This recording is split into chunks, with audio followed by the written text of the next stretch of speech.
Graduate Studies, University of Sri Jayawardhanapura, I warmly welcome you all to the Research Progress Seminar. It's time for lighting the traditional oil lamp.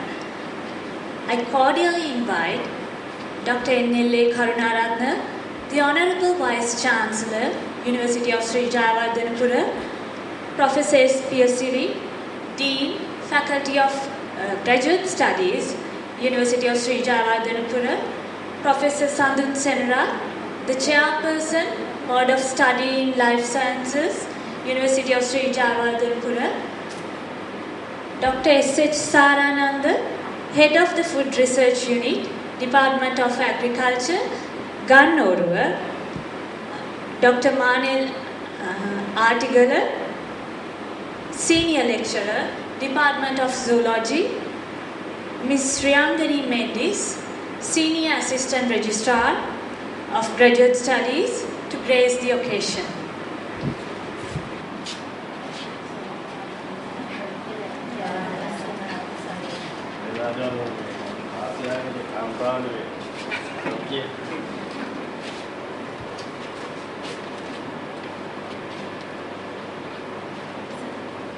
I also invite one of the research students to take part.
I kindly invite Dr. N.L.A. Karunaratne, the Honorable Vice Chancellor, University of Sri Jayawardhanapura, Professor S.P. Siri, Dean, Faculty of Graduate Studies, Professor Sandun Senra, the Chairperson, Board of Study in Life Sciences, Dr. S.H. Sarananda, Department of Agriculture, Gannoruwa, to the head table.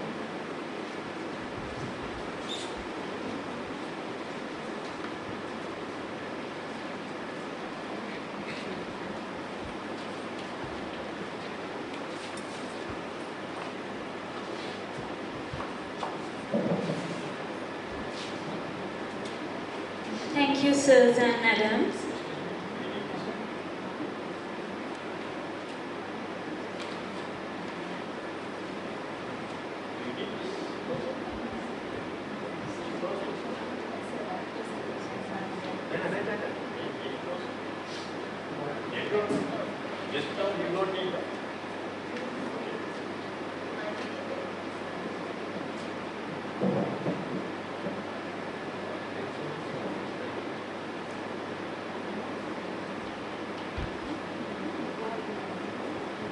There is a saying, how Buddha is how Buddha Matma Bhave. Now you convey another knowledge to the information through this media and you are talking and the idea and audience.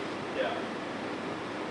This we want to concentrate on our work fully. In order to do that, we supply only one source of information. That is why I ask. Samma Sati, or Samma Sati. Right concentration, we need only one information source at a time.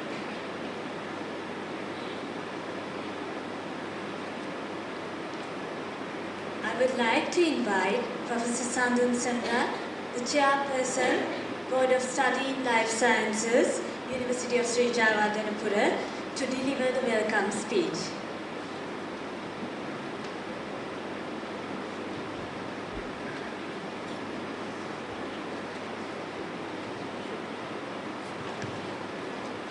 Good morning, ladies and gentlemen. So, the Honorable Vice Chancellor, Professor Dr. N.L.A. Karunaratne, Professor P.S. Siri, Dean, Faculty of Graduate Studies, Dr. Sarananda, the distinguished chairperson for the sessions, all the professors, the research students, and all the distinguished guests. I would like to warmly welcome you for this occasion. So I don't want to talk much because we are already behind the schedule. So this is set as a rule in the study board, the life sciences, that all the research students have to present their research twice before submitting their final thesis. And it is a must and it is a set criteria in the Board of Study Life Sciences. So this has been set quite a while ago, and a couple of years we were continuing this process and we found that it really improved the research, which ultimately gave the high quality research output. So the objective was that to get the high quality research from the University of Sri Jayawardhanapura and to produce high quality postgraduate students from the graduate faculty. So this is a combined effect. It's decided at the Board of Life Sciences board meeting. So all the board members were giving the suggestions how to do it, how to improve the process and what to do at the end. So as a result, we decided that all the supervisors to be provided with 2 reviewers for each research student. So I assume that the reviewers are on the way. Still, I cannot see anybody around here. But hopefully, they will be giving some constructive comments. So the supervisors will be there as well as the research students. So you will be able to get some constructive comments. Or maybe you will feel that it is not exactly the way that you are doing your research. So there are improvements, the deviations, those things that you could be incorporate in your research to improve the ultimate product. So though I'm just addressing and welcoming you. It's a combined effect of the Board of Study Life Sciences. And also I wish to thank Ms. Shriyangani Mendis, the Senior Assistant Registrar of the Faculty of Graduate Studies, as well as Manjula and Sachita, who took the ultimate effort to make this event success. So I wish you all a good day ahead with the constructive comments for all the research students to upgrade your research to get your postgraduate degrees. Thank you very much.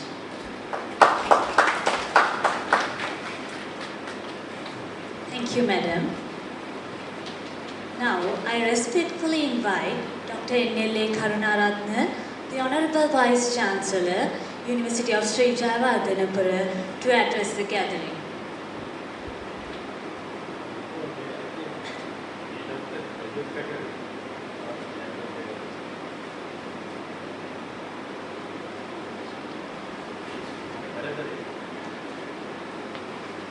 I kindly invite Professor S.P.S. Siri, Dean, Faculty of Graduate Studies, University of Sri Jayawardhanapura, to grace the occasion.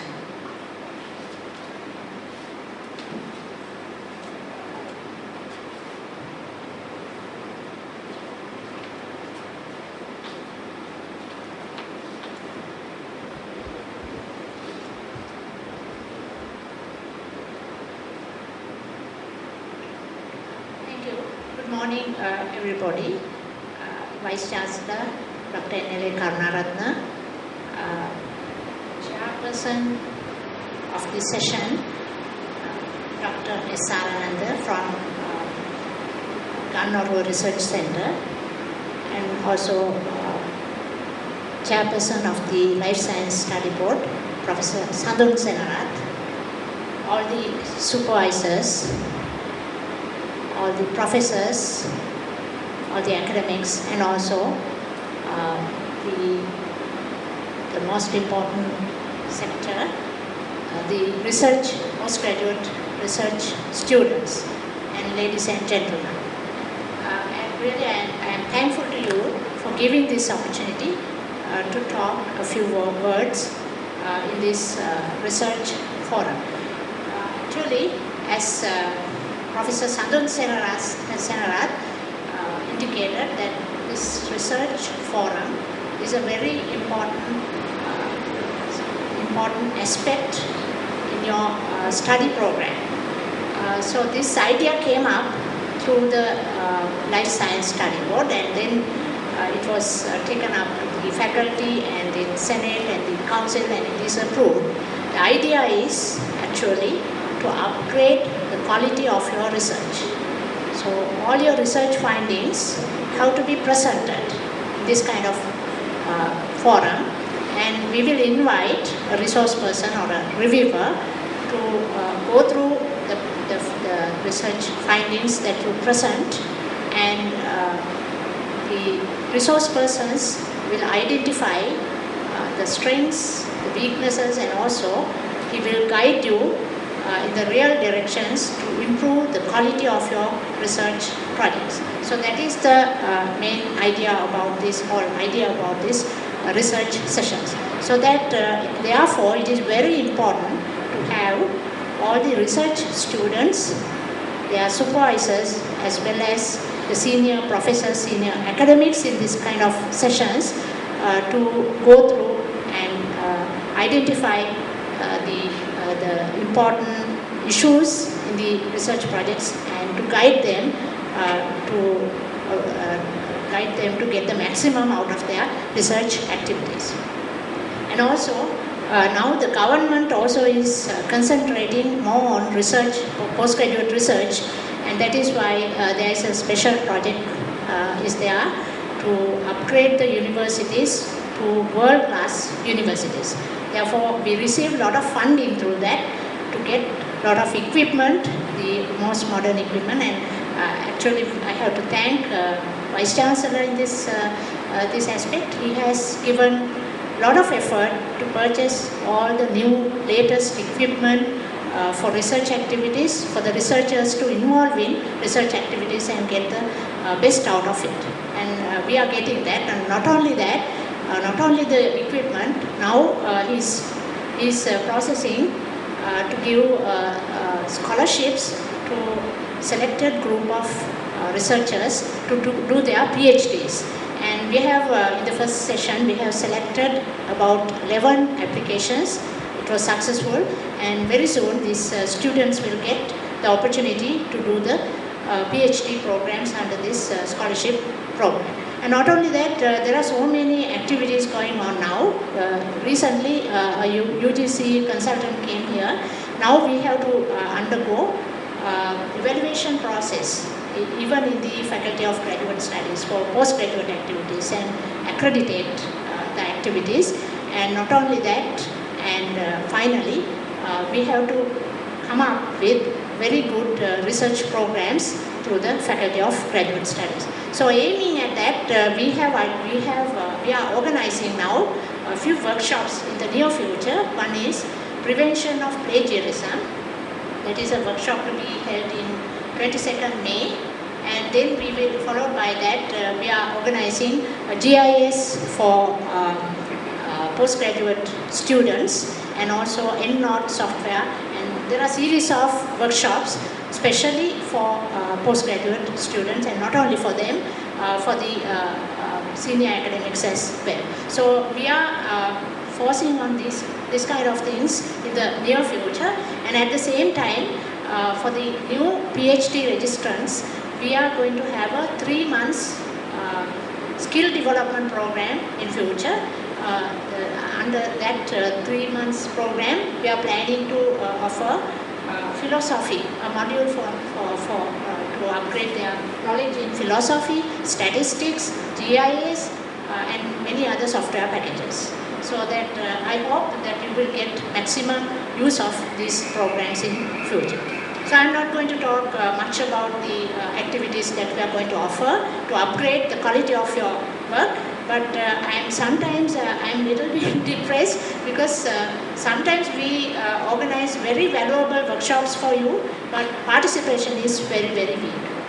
Not only the research students, but also the supervisors. I think we have to think about this, and we have to improve our participation, and also get the maximum out of this kind of programs in future.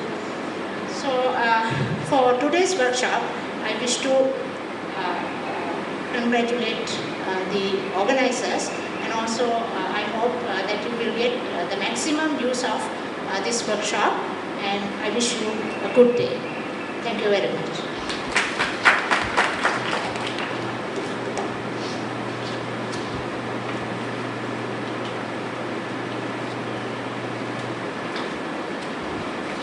Thank you, Madam. Now, I respectfully invite Dr. N.L.A. Karunaratne, the Honorable Vice Chancellor, University of Sri Jayawardhanapura, to address the gathering.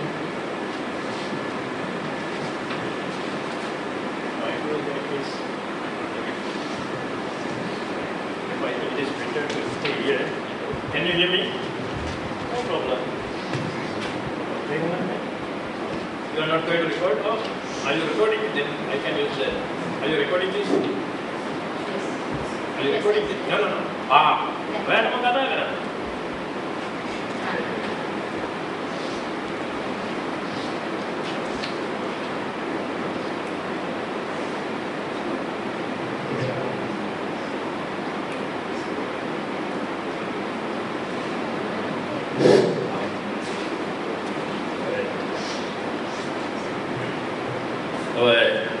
Dean of the Faculty of Graduate Studies and Professor Sarananda, Head of the Food Research Division, Agriculture Department of Noruva, our Chairperson of the Life Science Study Board, the Graduate Faculty, and Head of the Department, professors, and ladies and gentlemen, distinguished invitees, and non-academic staff members, SCR, Indies. First of all, Professor Ranagiri is here. You are also welcome. First of all, I'm very happy that we are having this kind of occasion here, and since you have invited me, I'm here, and I'm very happy to share my thoughts with you at this very important event.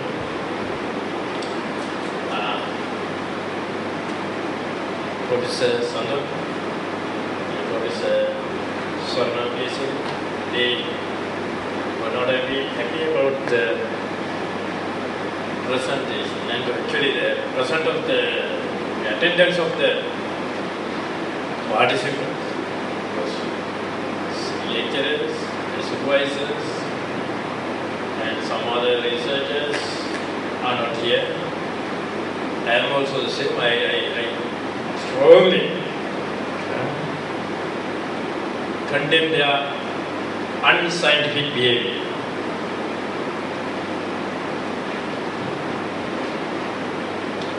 This is scientific event. Even our Dean of the Science Faculty, Applied Science, is not in. I have to condemn this behavior. I definitely condemn.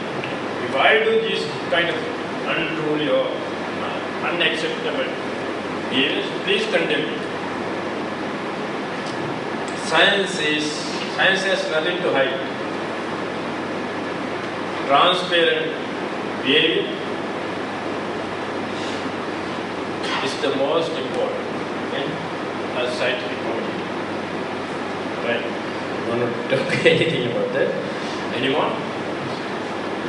First of all, as I usually say, I want to draw your attention to the dangers that we are facing in this country as scientists. Please study the development in the science, in all the sciences in other countries. The closer country for us is India. You know the scientific advancement India is having. Last week, they sent a rocket, actually missile, Agni. It was headed by who? A lady. Very nice feeling there, because ladies are heading the science. The head of the scientific team is a lady, and she developed a missile to protect her mother. Here also there are a lot of ladies and graduate faculty leader, lady, sciences leader, lady, and trying to develop a kind of missile or something, multi-rocket launch or whatever it is to protect the country. Ladies can do that. Why I mention this danger? Because we don't do anything very strongly to develop science in this country. I blame the scientists here in this country. We have no modern equipment to do advanced scientific research.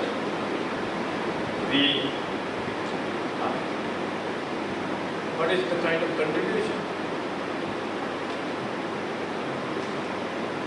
When I went to our science faculty, I saw there are equipment, all are rusted, almost all are, very old. How can we measure our laboratory equipment with the highest precision? Professor, is that possible? It's all rusted and no maintenance, proper maintenance, no cleanliness, and tables. If I go to laboratory, tables are very dirty. Cleanliness of the workplace, precision equipment for the scientists and advanced equipment for the scientists are the most important things for the advanced scientific research. That is why I am saying, because our scientists, they should have done all this. They need to fight with the existing government or rulers or the vice chancellors or the who are the responsible for acquiring these things for the institute. If they do not give, fight with them and obtain. Since my concern about the scientific development, actually, I really want to acquire, procure most modern equipment. What I had to do was, I just told, actually, last year we were given 100 million rupees. And out of that 100 million, Professor Sara, I gave my consent for 74 million by scientific equipment.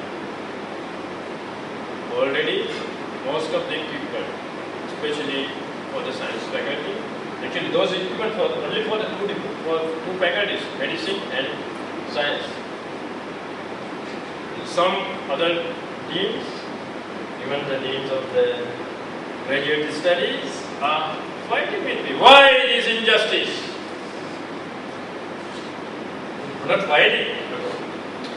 I'm not telling that graduate faculty dean is fighting with me, but she is also mentioned her concern. But she also, I didn't give her enough money. That is my major concern. Well, I feel that this has not.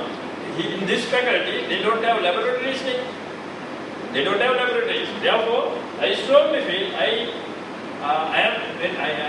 my activities create an injustice for the dean of the graduate faculty. I don't know whether she is considered it that way or not. It does not matter. What I am telling you is, I allocated 74 million rupees for these two faculties. Therefore, it is an injustice. For other three faculties, there is. Therefore, why did I allocate this amount of money for the scientists? Because really we want to help develop science. If we do not help develop science, can we develop our country?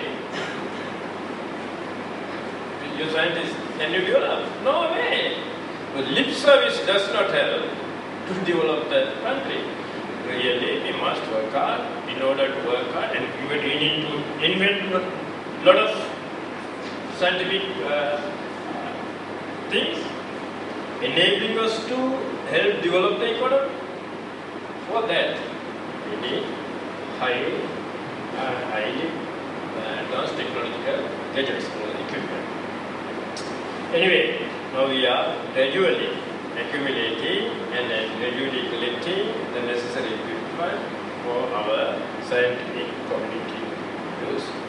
I hope that in the future, our professors and their students, especially with their PhD students, will be able to use this equipment, enabling us to contribute very high quality research for the development of this country as well as development of university scientific community.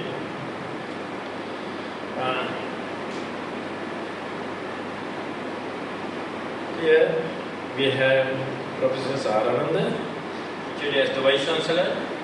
Professor, I wholeheartedly and warmly welcome you to your presence, and I highly appreciate the contribution you are going to give us for this session, scientific session. We have three technical sessions under this program.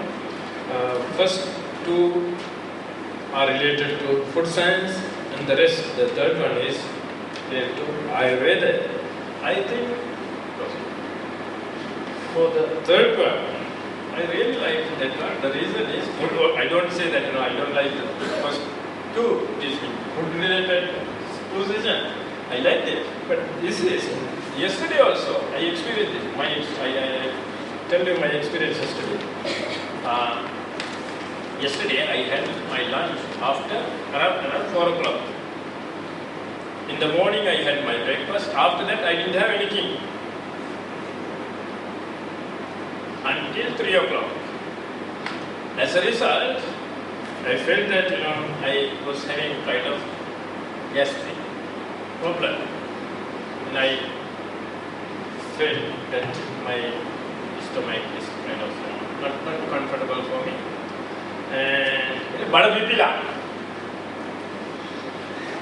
And then I went home and I had my dinner. And my wife told me, my complaint, my problem to her, she told me, go ahead, have 2 or 3 Ekavarian leaves. Ekavarian. Right? And I went to the garden and I plucked 2 leaves and I ate. Yes, this is my problem. It's a little irrivaria, right? And you see, I didn't go to the doctor, I didn't spend a single cent. Therefore, I was able to save my money and time and everything. At the same time, I was able to get rid of my problems. These are the things that I can say this, but as scientists, you can prove this. Scientifically prove. If you can do that, you can help save millions of dollars we spend for the foreign medicine. On the other hand, there are a lot of Ayurvedic drugs which are made out of Sri Lankan plants. They are used, we can use them to increase the natural immunity. I always encourage and I always tell our scientific community, especially the leaders of the science faculty and the medical faculty, the virtues of the ganja plants. You read about the literature. It is very good. Increase the natural immunity. I don't say that the people, the present people use it as a kind of drug, narcotic. But it is not the way our ancestors used it. They used it as a medicinal plant and medicinal. How the plant materials are used as medicinal drugs. I think I mentioned many times to Professor Ranaya, let's start. Now you are in the right place. Yeah, in the Ayurvedic research division also you are the head and do something. Yes, very good.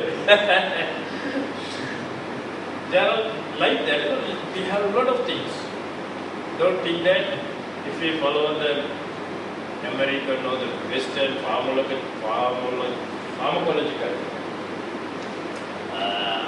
products and to prove their virtues, we can contribute anything.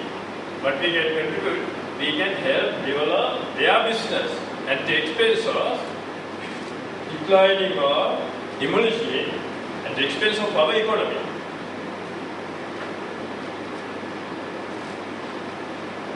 Why I am stressing all these things? I really love my country. I know that you also love your country. Otherwise, these professors can immediately leave this country because you are highly sought after. You kind of go in the developed country. Since the developed countries' population growth is very low or diminishing, our scientists, they provide and they create a lot of job opportunities for the scientific community. You all can go. I have a lot of. You are also loving your country. Since you are also loving your country, you are staying here, and as a result, we can at least maintain this kind of scientific activity. However, I strongly feel if we work together. Now we have life sciences, physical sciences, medical sciences, social sciences, but if we try to develop a mechanism under which we can do multidisciplinary research, then we will be able to contribute more and more. We will be able to contribute very productive systems, enabling us to help develop the country. If you go through the data in 1948, we were the richest nation in Asia. Our per capita income was $19 a year.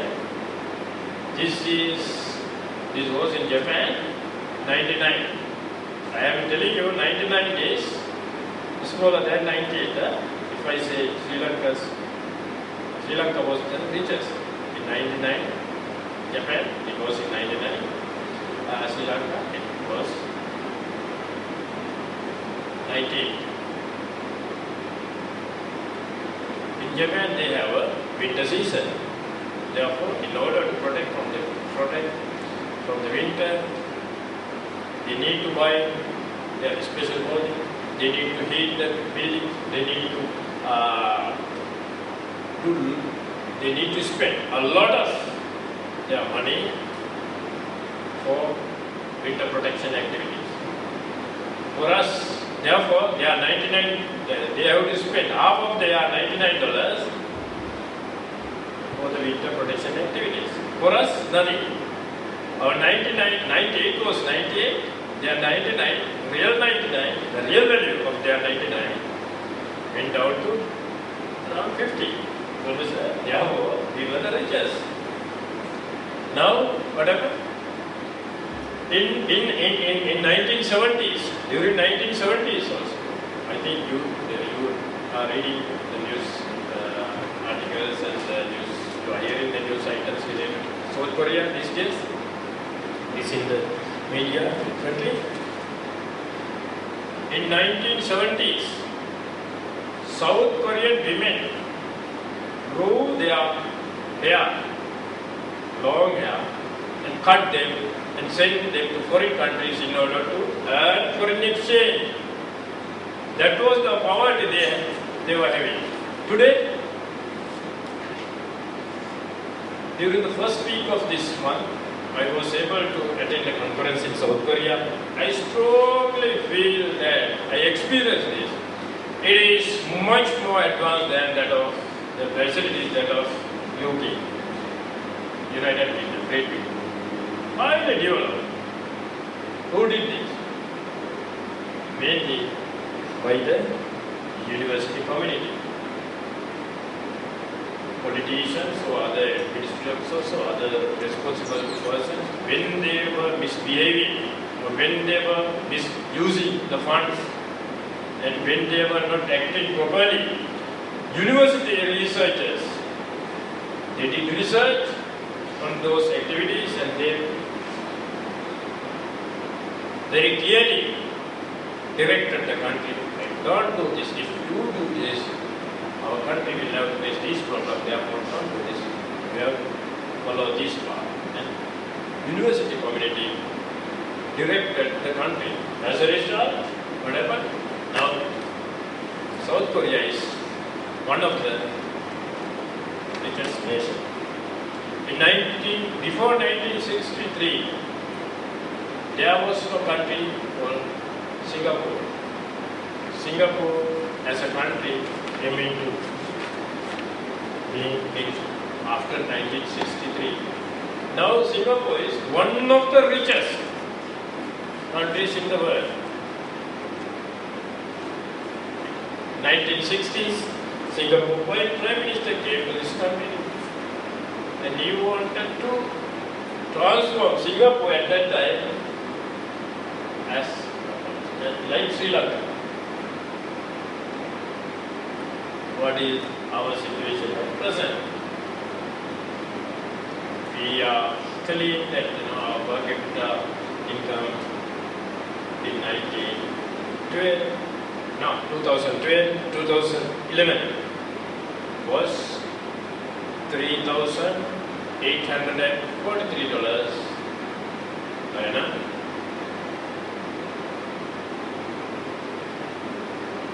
Now we are planning to double that in 2060. When we double, it will go to 8,000.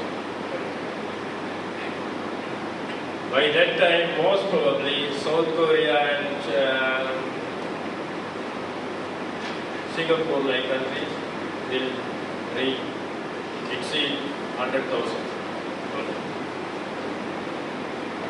Can we maintain a happy kind of mentality of behavior?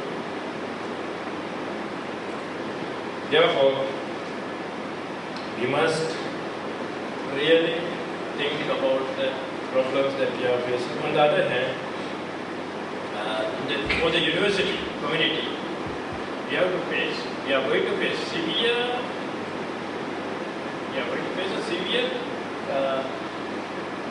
competition from the public sector. There are a lot of universities already, except we have problems with medical faculties in all of the universities. Medical education is available. For other private universities, no problem. When they grow, when they start their research activities in the science-related field, and if they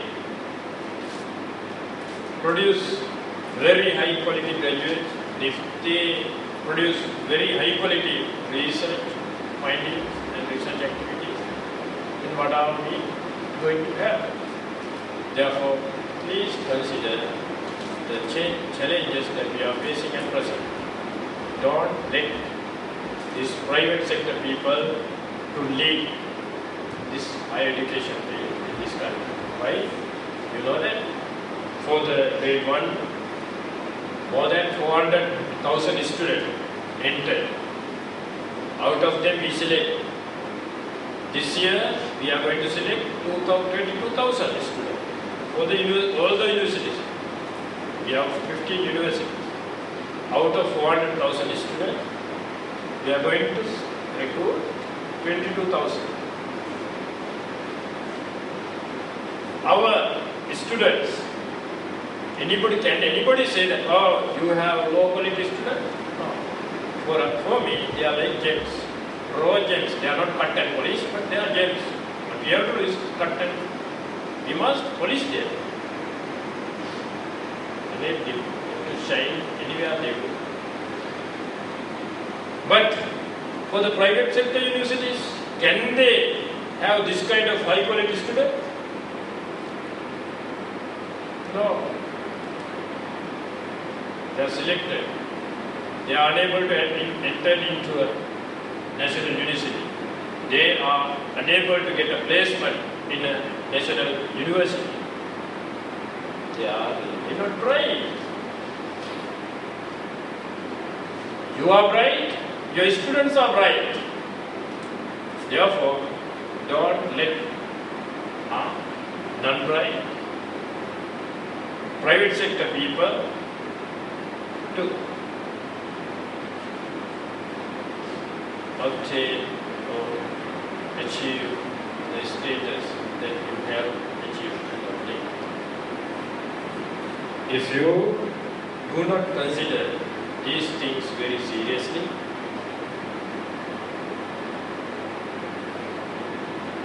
for the entire university scientific community as well as the government sector scientific community like yours and plantation sector scientific institutes, all will have to face problems. these are the things I want to mention here, and I want to draw your attention.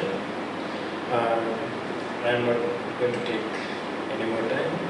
Please, once again, I kindly request. I really honor all of you. The reason is you are very bright, and all of you can go anywhere in the world, especially for the developed countries. But having had that opportunities, you will stay here and you are trying your best to help develop the country. Therefore, we must respect. If I am the finance minister or the president, I really increase the salaries of scientific community and the facilities for the scientific community were unimaginable. Never. Because without you, there is no way for us to develop the country. If we really want to develop the country, it is with the scientific community. Therefore, science, Vidya, Siddha, resolve in our soul, the knowledge and the rise. It's the most important in the knowledge. Knowledge is always created. New knowledge is always with the scientific community. We have all knowledge, but proceed, we need new knowledge. It is with you. Even though the number of scientists here is very low at the moment, your presence I feel very highly appreciate, and your activity I highly appreciate, and your assistance even to the chairman and the dean of the faculty of graduate studies are very high. And from my side, whatever you want me to do, please let me know. Then we are here to help you. And once again, Professor Sarananda, I thank you for coming from far away. And in the future also, please help us. Please make and develop contact with our scientific community as well on people. And whatever you want from us, please let us know. We are here to give you the required assistance. If we like Gata Pottai Pottadaga Yoga Pinto Namo Gata Gai Kadata Tani Pindabe Pottata Tani and the Tape. Noda, a scientific community way here. Gata Pottai Pottadaga Yoga Sodra a pig in a even sense of belonging. A pig of the Yagin, then we will be able to really develop the science in this time. Otherwise, compartmentalization, make a pig, make a life science, Mama Egan, Madara, Mama physical science, Mangate, Ebegan, Maraku, analyze Karama, then medicine, then Ayurvedic medicine, allopathic Kiratina. Never say chemistry, biology, botany, physics, the social science, the home science, kitchen in India.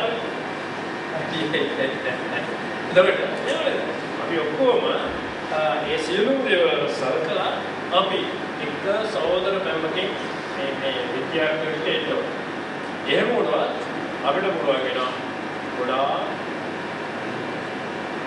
Dark collector, a big India, Paration, Save, no get a year. Kamitoda, the title of the Gene, Oglusil, the Ratamo, Oglutus, and Maria, the Studio. There are make a program with the mother and the mama, at the student, we need to learn the Lupu Resima, a cancer colonel with that. Why? Science is more important than more important for me than this student discipline. Undisciplined එකකට දුන්න පන්ති පාඩම් කරලා ඉන්නේ නැහැ මම. ඔක මහා වැඩක් නෑ. ඔකට රිසර්ච් කරන්න ඕනේ. නේද මාජාවද මම? ඒක ඉන්න කාලේ මම දැන් මාසෙක කාමාරි ඉස්සර ලොකු රැස්වීම මම දැන් දාලා තියෙනවා. නොමේ. කැන්සල් එක. මේක කැන්සල් මෙතුමේ මේ ඉවිරද කිව්වේ. ඒ මාවේ සයන්ස් එක කරා වැඩක්. මේකෙන්ද මොනවාසල සිල්ලනවා මේ session එක. මේ sessions තුනම විශිෂ්ට ගන්න විද්‍යාත්මක sessions වලට පාලනය කරන අවසාන වශයෙන් මේ ලෝකයේ මේ රට විශ්වවිද්‍යාල පාලනය කරන ආරක්ෂා සියලු දේවදූතෝ ඔකල සිල් දෙනාම දැක බලාගෙන ආරක්ෂා කරගන්නවා. මෞර්තිය ත්‍රිවිධ වායන දෙවියන් විශ්වාස කරන්නේ දෙවියන් කරනවා. ඕගොල්ලෝ අවශ්‍ය සියලු මේ දේවල් ලැබිලා තාම විශිෂ්ට ගන්න විද්‍යාඥයෝ වශයෙන් මේ රටට විතරක් නෙවෙයි විද්‍යාඥ ලෝකෙට සේවය කරන සියලු සත්ත්ව සේවය කරන නිසා අනේ ලෝකයේ සියලුම දේවල් යහපතට උදව් කරන විද්‍යාඥයන් පත්වනට උන්වහන්සේල සියලු දෙනාටම වාසනාව ශක්තිය ලැබුවා. මුළු රටේම කෘෂිකාර්ම ක්ෂේත්‍රයට අදාළ කරගෙන මේ ආහාර රසයේ ප්‍රධානීය සෙමිනාර් එකේ අපේ ආචාර්ය සාරවන්ත මෙතුමාට නැවත ඉතාමත්ම අපේ විශ්වවිද්‍යාලයේ ස්තුතිවන්ත කරමින් මට මේ ලබා දුන් අවස්ථාවට අපේ සඳන් ආචාර්යතුමීට ස්වර්ණ දේශී ආචාර්යතුමීට ස්තුතිවන්ත කරමින් කතාව අවසන් කරනවා.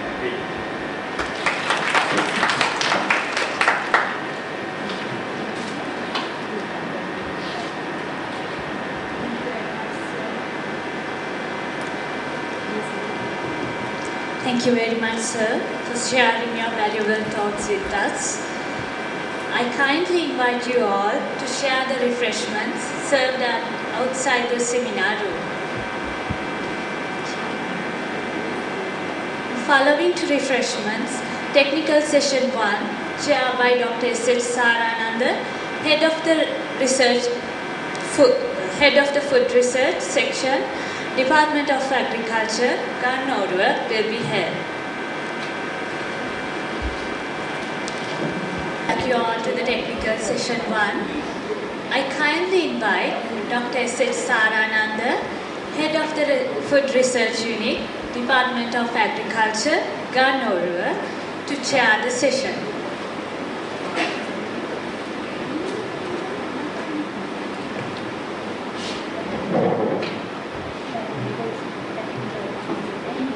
Morning everybody, and we are going to start technical lesson, and we are already behind the schedule, and we look at the program. So there are presentations, so some presenters are not presenting, so there we have to rearrange, and there are in this session there are two presentations. One is presented by Mr. Majid, and the other one is Ms. Sena Nayaka. And so I would like to give some information about this presentation. Actually, this presentation kindly limited to 15 minutes exactly, and there will be 10 minutes for discussion. So I hope the reviewers are also present, so that reviewers please kindly note down those comments and pass to the relevant presenter for that comment, so that we can improve the research program. Then with that information, I would like to invite Mr. U.L.A. Majid to present the characterization of lipids of underutilized freshwater fish oil in Sri Lanka.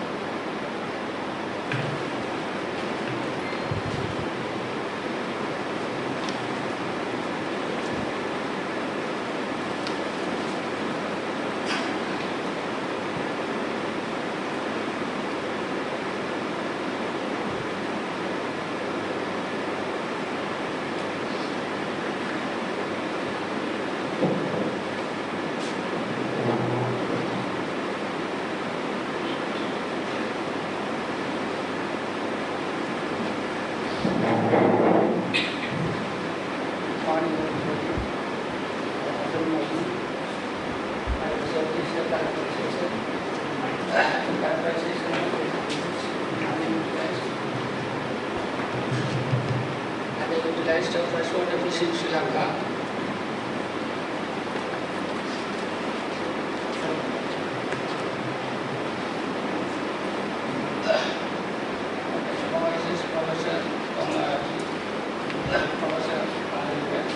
And Dr. Ranjit Kumar. I am doing some research work at the Department of Science and Technology.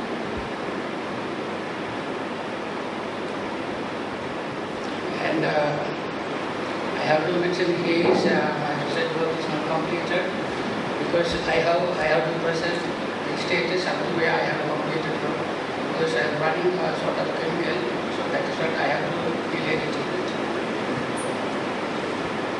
That is what I didn't mention here, the other results and discussion pattern.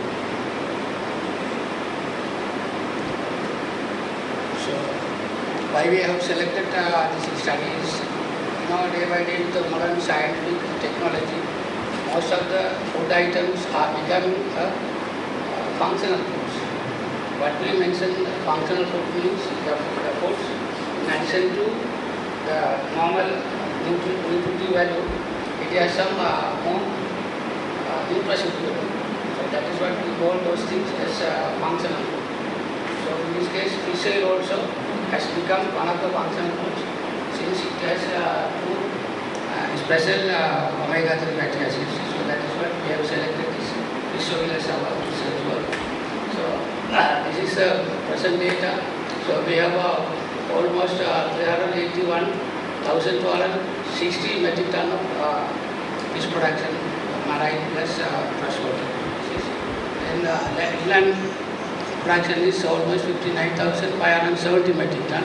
The ratio is almost 1/6, I mean 50%. Out of all freshwater catch, 80% is tilapia. So that is what we have selected, tilapia as our research work. Then if we consider the total population, almost 25% of the population, especially those who are living in the Kerala area, and the part of the country, depend on especially these freshwater species for the animal protein. And it supplies almost 60 to 65% of the animal protein. The per capita consumption is 12.7 kilogram per year. That means 35 gram per day. And in addition to this, there are 19 exotic species and 50 to 55 indigenous freshwater species, but most of them are very rare because of the environmental conditions. This also have two special types of omega-3 fatty acids. One is we call EPA, I mean eicosapentaenoic acid. The other one is docosahexaenoic acid. These are the two omega-3 fatty acids. In our study, we are quantifying these two omega-3 fatty acids in a number of different type of experiments.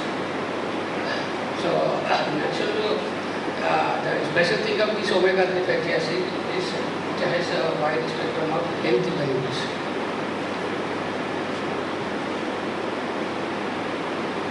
This is that EPA eicosapentaenoic acid. Why we call this omega-3 fatty acid is at 3 carbon point from the methyl end, there is a first double bond discharge. So that is what we call this.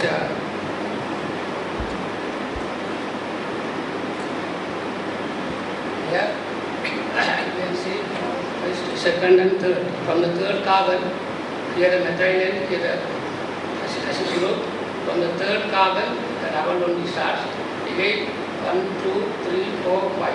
That is what 20 altogether 20 carbon chain. Again 5 double bonds. Omega-3 is the first double bond discharge from the omega-3 bond.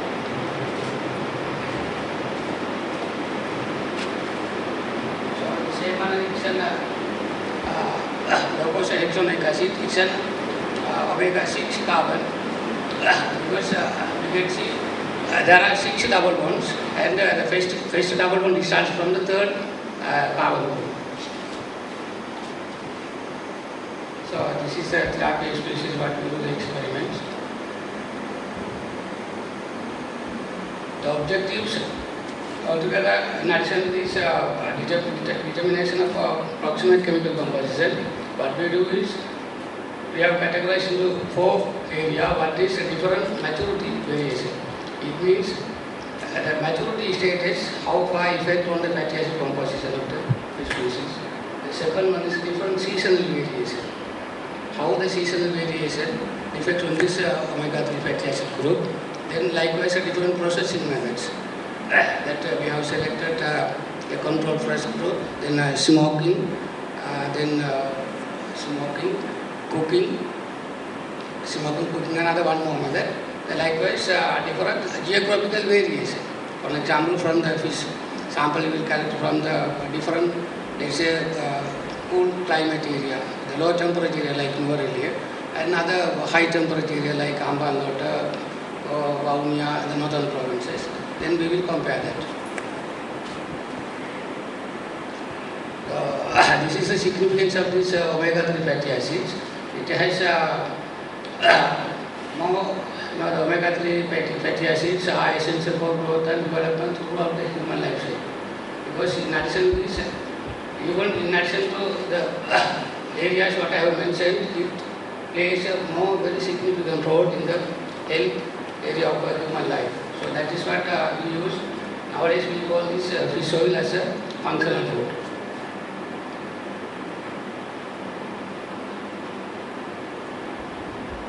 And for the methodology, we use this analysis of AOAC international method for the determination of approximate chemical composition, and determination of lipid content is by Bly and Dyer method. It's for especially for oil extraction. So 1:1 ratio of chloroform method not be used, and we do the oil extraction. And this determination of fatty acid composition by GC chromatographic analysis, that is also by AOCS international.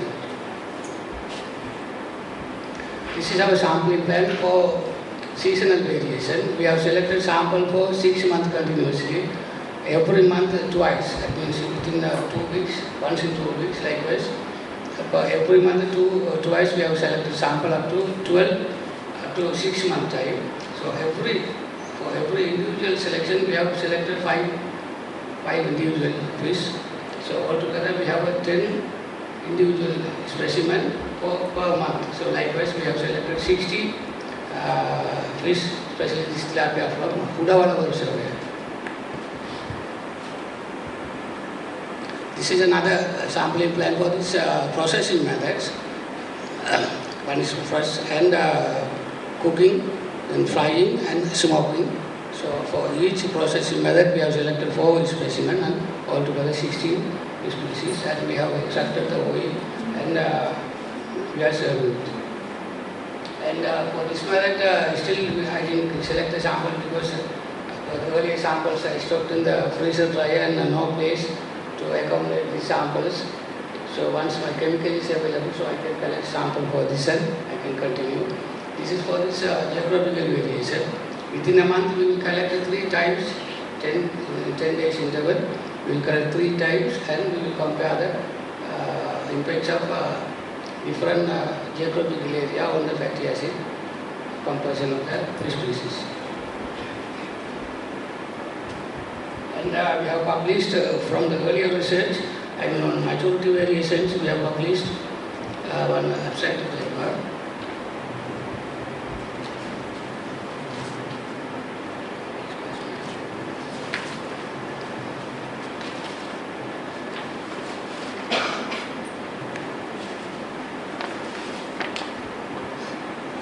And these are already those methods, processing methods and different geographical, different seasonal variation. We have collected the fish and we have extracted the oil and the oil in a freezer dryer, because the funding bodies grant is done by National Science Foundation. So we still they are supplying the chemicals and everything. So they have ordered for the standard, for the standard fatty acid methyl acetate standard. So local supply is not available with the local supplier. So the NSF has ordered through the local supplier to the Sigma Aldrich company, and almost it is 4 months time, but it's still not available. So even 10 days, 2 weeks back, even I spoke to Professor Atiakal also regarding this matter, and I wanted to borrow some standards from her, but unfortunately she is also, it is not with her also. So that is what, otherwise we could have completed this research. So I have been waiting for the standard. So this is the area up to where I have done and completed. Thank you very much for listening to the presentation. Thank you very much.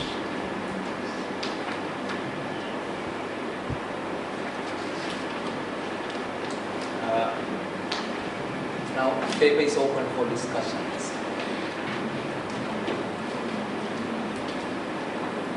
Yes. So I really have some clarifications to make. So you said it's an NSF branch. Sorry? It's an NSF branch. Yes. And who is the branch? That is Professor Babnaraj. So it's not coming to this. Yeah, they wanted to give it to the university. Yeah. But unfortunately, Professor Babnaraj is from America, so they again told that since he is not available here, they wanted to handle the grant. That is a problem. Otherwise, this what happened. I think that I came the reason as supervisor because administration they want me to be supervisor and able to connect. Once then for the Babnaraj was retired, there was a problem in handling money from the UNICEF fund.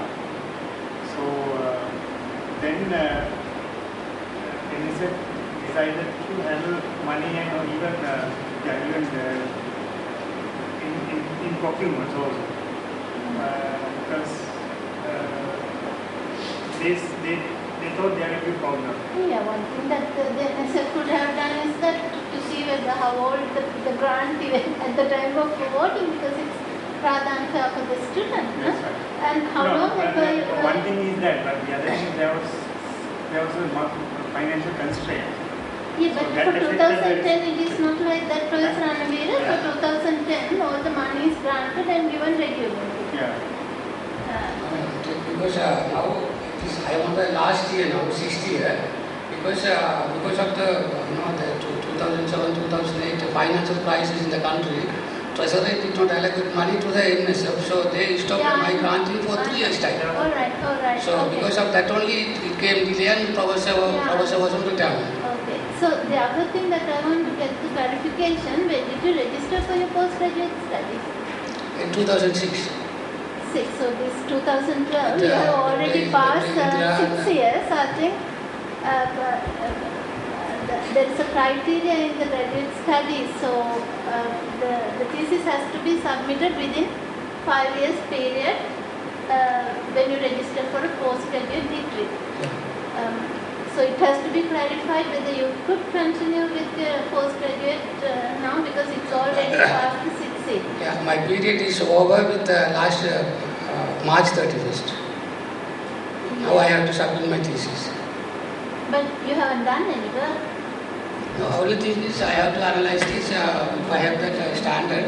So then I have to deliver the assessment of these samples and running the GC. It takes not even 1 month time.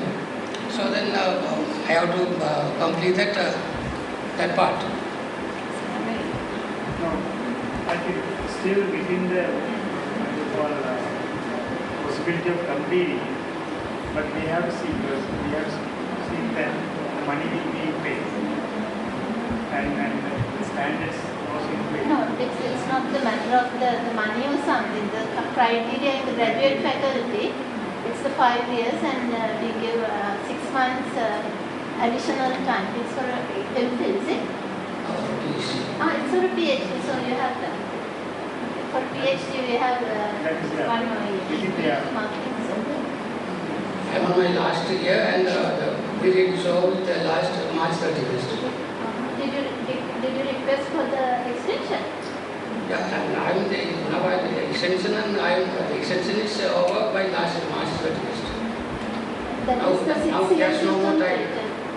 It is the 6th year you completed. Sorry? It's the end of the 6th year that...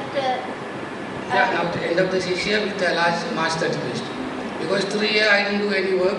I was just idling because of the stocking of the fund. 3 was no any progress. Only 2 years earlier, now 1 year last year. With that extension. Now with the last March 31st, my time is over. So no extension, no extension is possible. I have to submit my thesis. 6 years or 7 years? In PGIE it is 7 years for PhD. Yes, no. 6 years.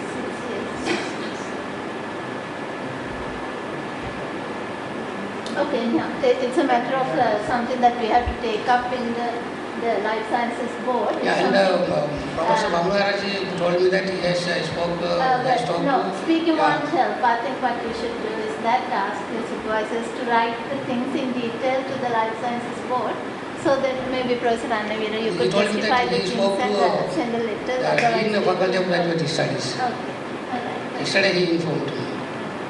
Because I said research, I have a problem like this period and all. Yeah, talking won't come because the dean handles certain things, the board handles certain things. So if the supervisors, Professor Annavira, if you could attend to the matter and write something in detail with the justification to see whether any possibility, because it's already I time. think my supervisor last meeting. Yeah, I know, but still if you could Yeah, do my When something. the last 1 year time he was so he's the one I put my monthly research allowance for the last year. So you are working for NARA? Or you are working for NARA or you I are... have the Ministry of Technology and Research. Ministry. I have a question. Is when you take the samples, which part of the fish did you use? Yeah, only the fish muscle. That is the white muscle. Skin, skin removed and only the fish muscle. Only the white muscle. The red muscle also you remove. Muscle, we take out 100 gram muscle, and out of 100, we see the percentage. What is the percentage of oil? Maybe 1% to 2%. So the skin you remove. Yeah, removing the skins. Because most of the people, the way of consumption is removing the skins. Because some sort of flavor is there in the, especially these freshwater species. So because of that, most people remove that skin. So Professor also advised me to remove the skin and only get the fish muscle and do the analysis. Because the oily fish means not the oil stored in the liver. The oil which is stored in the liver is not a oily fish, it's a lean fish. For example, cod liver oil. We take a lot of oil from the liver, but cod fish is not a oily fish, it's a lean fish. But oily fish means the oil must be available in the muscle itself.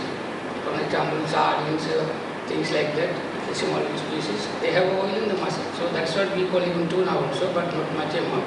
But those are the oily species. Did you find the variation when you compare correlated with the size of the fish? Maturity? Yeah, that is a research what we have done here. But especially we found only on the most of the variations in omega-6 fatty acids. Now, when you compare the size with the amount of oil, how did it correlate?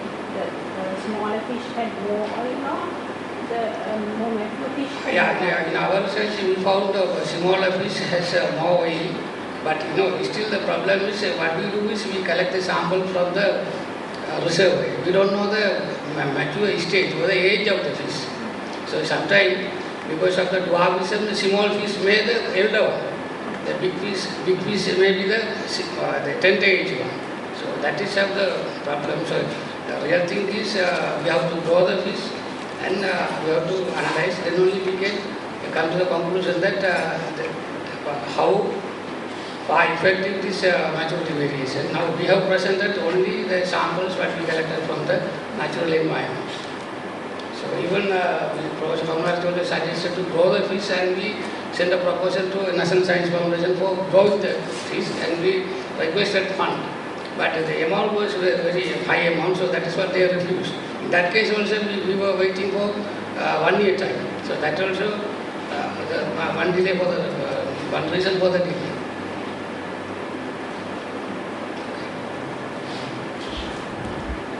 Any more comments?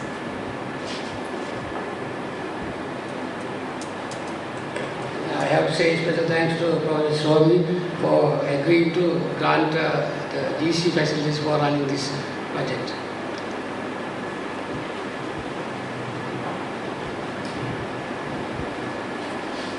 I have one question. While collecting your samples, you said this maturity and also time. In your presentation, you included only the time and not the maturity. So there should be a different maturity and each time. For the maturity analysis? Yes. We have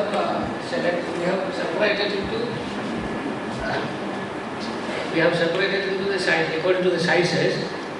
We selected 6 categories. We selected 6 categories according to like this.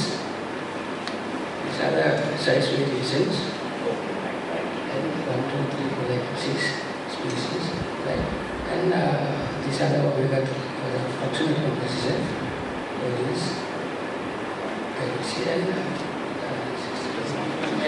we measured the biometrical data, the weight of the fish at the length, and according to that, we divided it into 6 groups. This is the biggest one, this is the smallest one, these are the in between.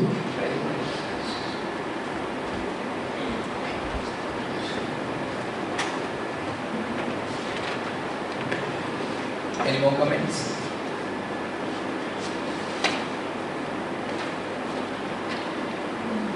Okay, then if not, thanks Sumanjit for presenting. And so this, let's go to the second presentation.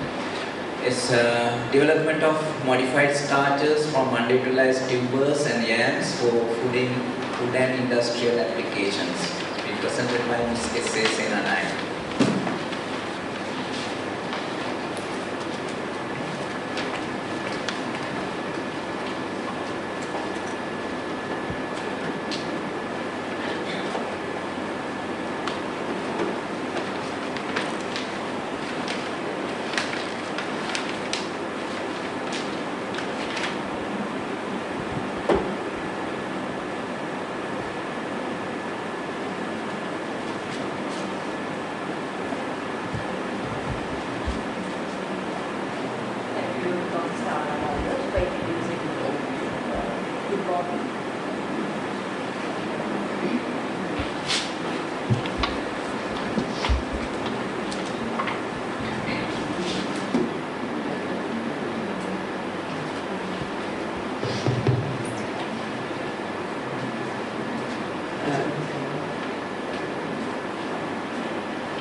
Good morning, my dear professors, doctors, and all the other intellectuals.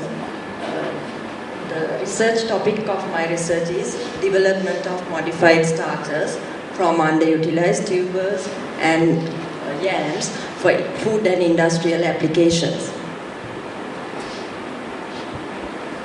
So when you talk about these yams and tuber crops, they are very efficient soil energy transferers, and even if you put a minimum amount of agricultural inputs, you can expect to have a large amount of yield out of them. And they can be adapted to extreme environmental conditions, and not only as food crops, they can also be used as animal feed as well as in various other industries. So under yams, yams are coming under the group family Dioscoriaceae. In Sri Lanka, the mostly commonly cultivated Dioscorea species are Dioscorea alata and Dioscorea esculenta. And from Dioscorea alata species, I have selected 2 varieties. One is Rajala, or sometimes commonly known as Dandila or Dammala. The other variety is Hingurala. From the species Dioscorea esculenta, what I have chosen is Cuculala. And the other species I have selected is Xanthosoma sagitifolium. The common name is Kiriala. And also there are 5 varieties of sweet potatoes chosen, and they are coming under the species Ipomoea batatas.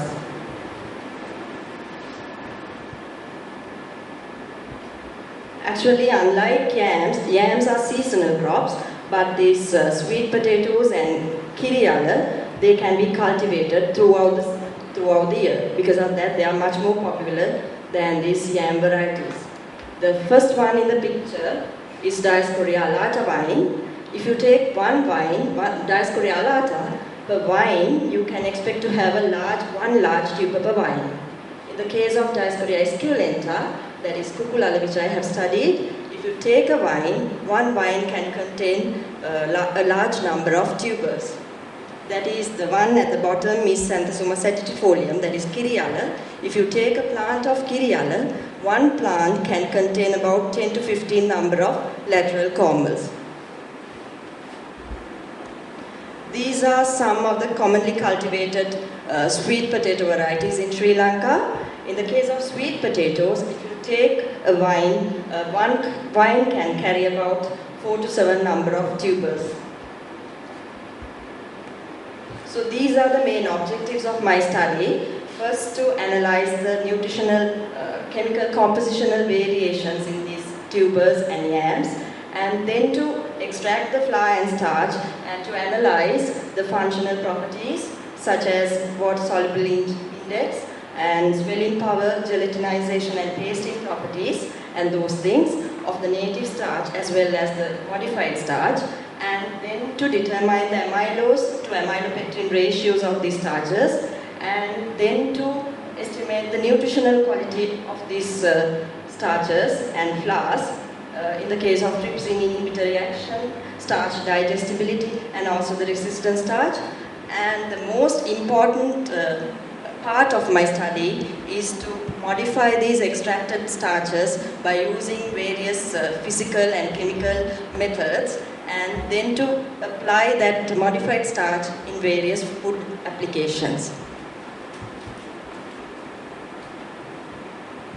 So these are the materials I have chosen. The one on top is Rajala and Hingurala and Kukulala and Kiriala. Those materials I have obtained from the Horticultural Crop Research Institute, Gannover. And the sweet potato varieties I have chosen are very common in the market. The first one is Varipula Red, SWP1 variety. That is the most common one in the market. And the second variety is Varipula White, that is SWP3, that has white skin. Maybe you must have seen it in the market. And the third variety, that is SWP4, is Pallepula 1. And the fifth one is Malaysian, that of course has been introduced to Sri Lanka by Malaysia, but it's quite popular in Sri Lanka. And the last one is CARI 273, and that even the Pallepula variety and CARI 273 varieties, even though they have the red skin, the flesh is somewhat orange, so sometimes they are called as carrot butler. So this is how I have extracted the flour out of these tubers. The fresh tubers have been washed and cut into chips, and the chips have been dried, and dry grinding has taken place to make the flour. So this is how the starch has been isolated from the tubers. The fresh tubers have been washed, peeled and diced, and wet grinding, then wet grinding followed by filtration and sedimentation and suspension has taken place. So this is how the chemical composition has been analyzed. The moisture, lipid, protein, crude fiber and ash has been analyzed by using AOSA 1980 methods. The starch content was estimated by complete acid hydrolytic method, and the structure of these starch granules have been observed under the light microscope. The mineral content such as calcium, magnesium, iron, potassium and zinc have been analyzed by using the atomic absorption spectrophotometer. The swelling power of the flours and starches have been determined according to the methods of Lai and Ye. The phytochemicals of yams and kirial only have been determined gravimetrically, but with slight modifications to the methods described by Oku and Adu. And all these results were analyzed by using Minitab sample t-test. So this is how the saponin has been extracted from the flour into ethanol, followed by evaporation and concentration. and the flavonoids of the flower has been extracted into methanol, then it has been followed by evaporation and concentration, and the alkaloids of the flowers has been extracted into acidified ethanol, and then it has been followed by evaporation and concentration. So when you consider the swelling power of flour, this is the method I have employed. I have taken the flour and mixed it with water and then heated and centrifuged and then dried the supernatant and dried the ink residue and taken the weight. So this is how the starch granules looked when I looked under the microscope. If you take the Rajala starch granules, from all the studied varieties, Rajala contained the largest starch granules. In the case of Kukulala, Kukulala contains the smallest sized starch granules. But in the case of 5 varieties of sweet potatoes, I have studied all of the sweet potatoes contain similar structures and the size was also a little bit same. So this is the amount of moisture appearing in these tubers, and the moisture content of the fresh tubers lies in the range of 65 to 77%. In the case of starch, the starch of yams and kiriala are much more higher compared to the sweet potatoes. The starch content was high in, the highest starch content was observed in kiriala. But when you talk about the starch extractability from these tubers, even though the yams and kiriala contained a high level of starch, the extractability was very low in yams and kiriala. But compared to that, the sweet potatoes had a very high extractability. That is one of the reasons why I have selected sweet potato starch for my modification process. So when you talk about the protein content of these tubers, the yams contained a higher level of proteins compared to sweet potato and kiriala, and out of that, Rajala contained the highest level. So in the case of fat, the crude fat content of kiriala was quite high compared to the other studied varieties. In the case of sweet potato 3, that is the white-skinned sweet potato, it had the lowest value compared to all the other tubers. So when you talk about the crude fiber content in these studied varieties, actually speaking, the sweet potatoes contain a higher level of crude fiber compared to Rajala and compared to yams and kiriala, but in the sweet potato 5 variety, that is the Malaysian variety, contain a lower level compared to the other sweet potato varieties. So the ash content was high in sweet potato 3, that is that white-skinned sweet potato, and it was low in Rajala. So when you talk about the mineral composition of these tubers, yams, in the case of yams, Rajala and Hingurala and Kiriala and Kukulala, in the case of yams, the magnesium and calcium levels were quite high in them compared to the sweet potatoes. The iron content was high in Rajala. There was no significant difference in the zinc levels of the studied species. So when you look at the phytochemicals of these tubers, I have considered only the yams and kiriala. Now when you look at them, the yams contain a higher level of phytochemicals compared to kiriala. In the case of saponins, the saponin content was high in Hingurala and Kukulala. Saponins are the substances which give these tubers their soapiness, the soapy texture to the tubers. So the saponins were high in Hingurala and Kukulala.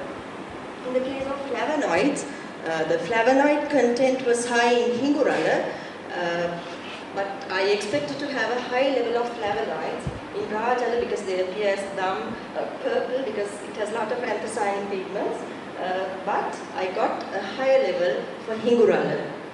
So in the case of alkaloids, the alkaloid content was a little bit high in Kukulala. Actually, these alkaloids are the substances which give this bitterness, itchiness, and sometimes toxicity. Since these are edible things, the amount of alkaloids that can be expected should be quite low. So these are some of the structures of these phytochemicals. The first one is the diacetyl. Actually, this has been extracted from these African medicinal varieties, and it is made into steroids. And that is a flavonoid, and this alkaloid, which is at the bottom, is supposed to be a toxic alkaloid. So when you talk about the swelling power of the flour and starch, the highest swelling was observed in Pukulala, the lowest swelling was Pukulala starch, the lowest swelling was observed in Kiriala starch. But in the case of sweet potatoes, if you take the sweet potato flour, the sweet potato flour had high swelling compared to its starch. That one reason I think is because sweet potato flour contains high level of fiber. That may be one of the reasons why it has increased its water holding capacity. In the case of swelling power, what matters is the size of the starch granules and also the ratio of amylose to amylopectin.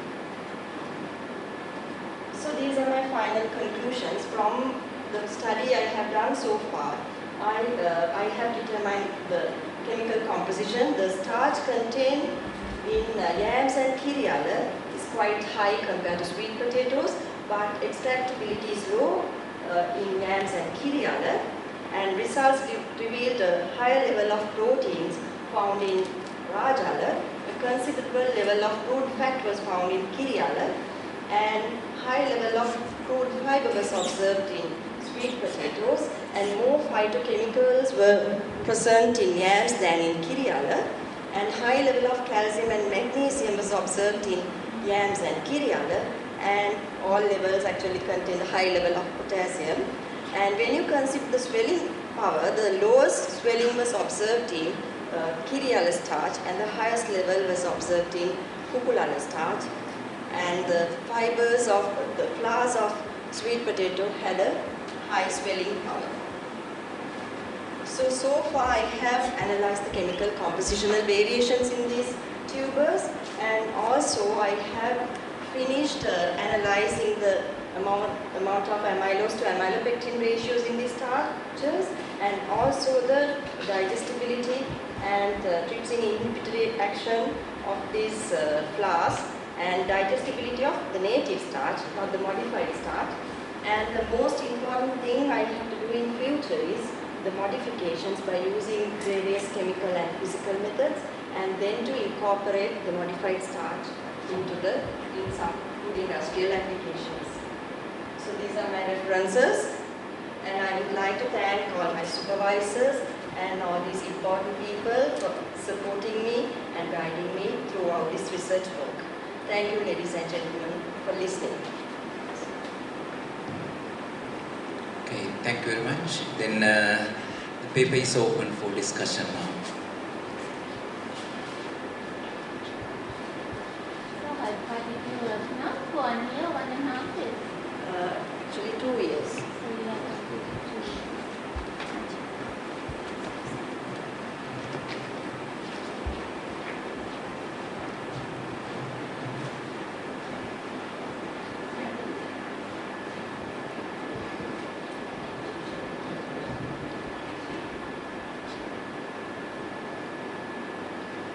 So far I have published an abstract in the 66th SLAS journal, and also I have submitted a full paper to the TEA magazine. Still it has not published, and I have some more data, and I have to analyze and finalize those data. About half of my research work is finished, but the most important parts I have to do. The thing is, since certain facilities are not available or too expensive, I was able to send some of the samples to the University of Hong Kong and study about these pasting properties and the viscosity properties. So I have got the data, but still I have to analyze with the help of my supervisors. How are you going to do this modification of the starch, and how do you purify them? The thing is, the starch I have extracted is the native starch without any chemical applications, because just filtered and suspended and collected the starch. So that starch cannot be completely pure. That's why at some point of my work I have to specify whether it's the correctly purified starch or whether there are impurities. If it has impurities, I can't call it pure starch. It has to be some flour or something. I have to use that thing. But still, I'm planning to use some chemicals like HCl, and there are certain chemicals, and you can do the acetylation applications, and you can change the structure of the starch molecule. When you change the structure, normally the starch is not soluble in cold water. So if you modify the structure, you can use it in various applications. You can even dissolve the starch in cold water and so many things. So that's normally what we're using is cornstarch and those things to dissolve in cold water. But once we modify this starch, the applications of these things will be in a wide range. This will be used as a substitute for what? You can use it as a substitute for cornstarch, and by using these you can increase the gelling property of certain soups and all. Normally when you're making a soup at home, what we use is cornstarch. But rather than using cornstarch, we can use something like this starches, even the flour is having this gelatinization property because the gelling, the thickness can be achieved by using this.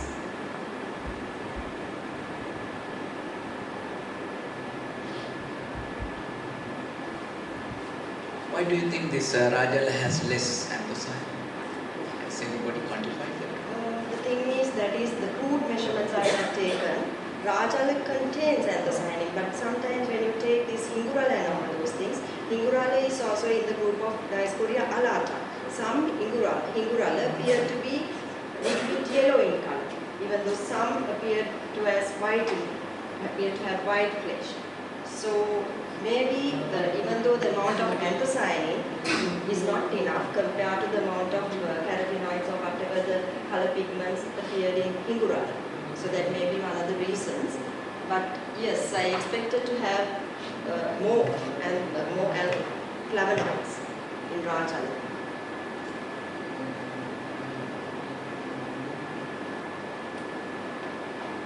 And your presentation, you mentioned that statistical analysis you use is t-test. Yes. But you have about 4 treatments, 4 or 5? 5. 5 treatments. I think better to use ANOVA and yes, I have use this DMRT for immune separation. Yes, for that first paper I have used what do you call this ANOVA, one-way parametric ANOVA, so that I could verify, compare the things in between the same variety. So I have used that, but for the presentation, since to make it more nice and all, I have used this. And you have written that paper correctly, but not yes, not here. Yes. Any more comments?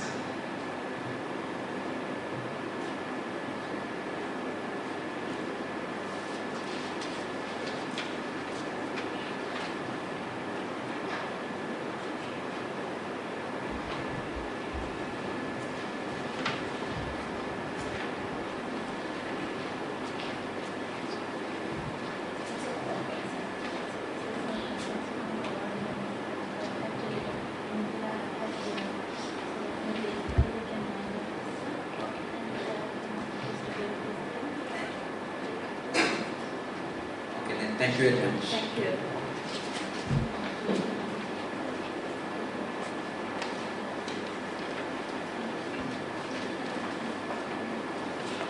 The session is over. Actually, to achieve the objective of this graduate faculty, I think this presentation is very useful. Some students are lacking some work and so these things, so that can be organized.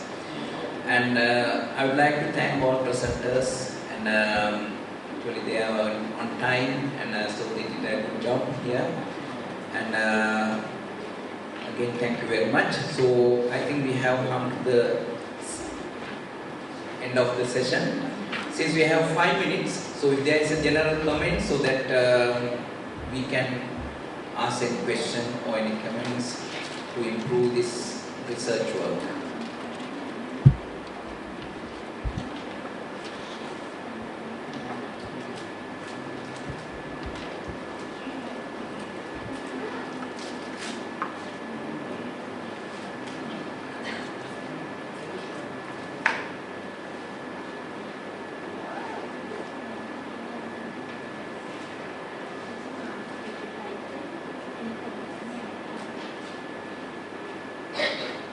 Okay, we have received some of these comments from the audience. For this, we can give those things, and then thank you very much for your attention.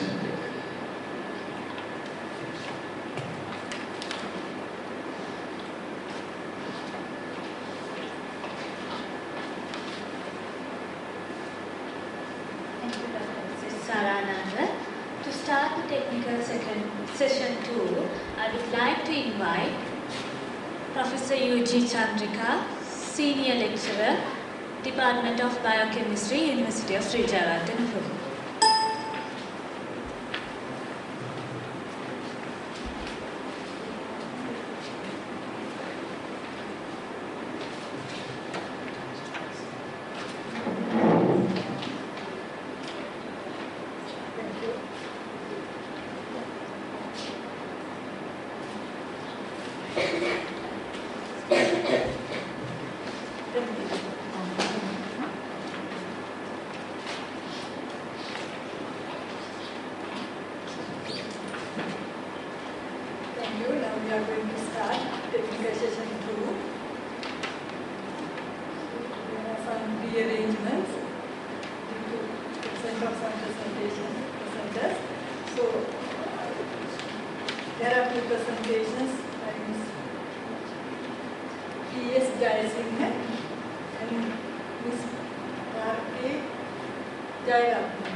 Evaluation of post-harvest quality and utilization of commercially available CVD species in Sri Lanka. This research has carried out in National Aquatic Research and Resource Agency. My supervisors are Dr. Ranki Anavira and Dr. Vasanta Pahalavataraj. Why this study is important? Seaweed play important role in the human nutrition. It is nutrition powerhouse and the excellent source of bioactive compounds. Seaweed has higher fiber, beta-carotene, trace metals. It has high nutritional essential amino acids, antioxidants. It has nutritional benefits of seaweeds are best when used daily seasoning desserts, even in daily infusions. It is widely used in cosmetic, food and pharmaceutical and biotechnological industries. Objective of the study to develop database information on commercially available seaweed varieties and possibility of cultivation in Sri Lanka, to evaluate the chemical physical characteristics of commercially available seaweed varieties and extraction of different products such as sodium maltate, eka-carotene, development of new formulation process for utilization of sargassum as a commercial fertilizer in order to stabilize synergy standard in product to the market. Specific objectives: upgrade the extraction process of eka, sodium maltate, carotene, cottage level to the commercial grade. Evaluation of post-harvest quality parameters by determination of chemical, physical and nutritional composition. Development of liquid fertilizer using brown algae, sargassum, and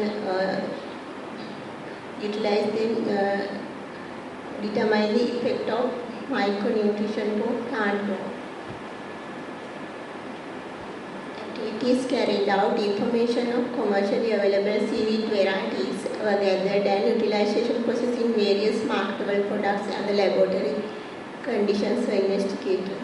extraction of different phytocholates such as alginic acid, ECA, carrageenan from the respective species, collected data on determination of post-harvest quality of characteristics in the economically important seaweed varieties available in Sri Lanka, compare the chemical composition process liquid fertilizer used in Sargassum with the commercially available.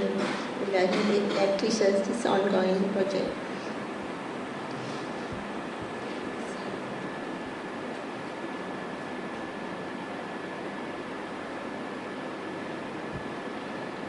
Species collection are these species identified as a locally available species in Sri Lanka from Beerwal to Tangal and Kalpitiya to Kilinochchi and coastal belt, Glaciaria acerosa, Glaciaria edulis, Glaciaria vericosa, and some other Glaciaria species, Sargassum mikitis, Sargassum cerviconia, Ulla lactulata, Ulla reticulata, and Capipicus elvis. These are the value-added products extracted from using the above seaweed varieties.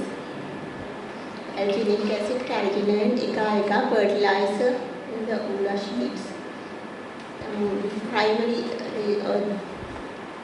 available in primary processed seaweed, grinded, sun-dried, grinded and stored seaweeds are available in the market. Alginic acid was extracted using two different extraction methods. These, the most suitable extraction method was identified using these two methods. Initially it was the discoloration by using acid and formaldehyde. Then the alginic acid was extracted by digestion using sodium carbonate, then precipitated with H2SO4.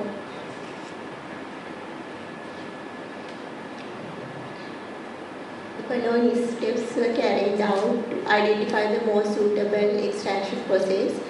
Following steps were changed using different treatments, various treatments used for identifying the most suitable bound discoloration process. Use of different acid concentrations, 1 m, 0.2 m, 1.5 m. Then the alkaline digestion processes change with using different alkaline treatments, 2%, 1.5, 1% and 0.5. Then the temperature conditions change using different temperatures, 50 centigrade, 90 and normal temperature. Then the carrageenan was extracted using two different methods. This is method. Two methods used for extract the carrageenan. The most, according to the yield and jelly strength, we selected most suitable. This is the modified ECA extraction method. ECA was extracted using discoloration soak in the pH 6.5, then extraction at 100 centigrade autoclave by 1 hour, filtered. Then ECA gel was placed into setting ECA gel, then dried ECA were grinded and determined the properties, jelly strength, moisture, melting point and the gelation. The fertilizer was extracted using Sargassum and Ulva species, washed and cleaned Sargassum and Ulva, dried at water ratio at 1:1:20 ratio, dried masked water. Then autoclave for 1 hour and filter. The filtering was used as a fertilizer. Before used as a fertilizer, added preservatives and is stored in normal temperature. Then the following parameters were evaluated for determination of the physical and chemical parameters, seaweed and extracted products. Physical parameters, moisture, ash content, yield, jelly strength, impurities, gelation and melting point, chemical parameters, protein, oil, sulfate content, carbohydrate, mineral, antioxidant activity, total flavonoids, and total phenolic content. These are the information gathered in locally commercially available seeds in Sri Lanka, and they are suitable utilization for seeds. There are several locations in Sri Lanka. Kalpitiya seeds located in widely distributed in Kalpitiya to Jaffna and Mathara, Trincomalee, Beruwala, Koskoda area, and Beruwala, Koskoda, Mathara, red seaweed, Beruwala, Mathara, Thangala, Jaffna, and Trincomalee. These naturally growing seaweeds are used as extraction of various products, agar, bacteriological agar, alginate, carrageenan, and food and green seaweed is used for direct human consumption. Browns and green seaweeds are used for fertilizer and animal feed. Most of the industrial applications use these foods. Cosmetic and medicinal industry, bacteriological industry, textile and pharmaceutical, cosmetic and biotechnology, food, cosmetic and fertilizer and agriculture industry. And it's also used as a biofuel. Results of the research: extraction and characterization of alginic acids under different acid treatments. The most effective discoloration process was identified.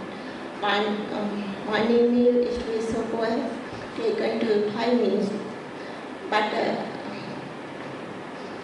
1.5 ml of H2SO4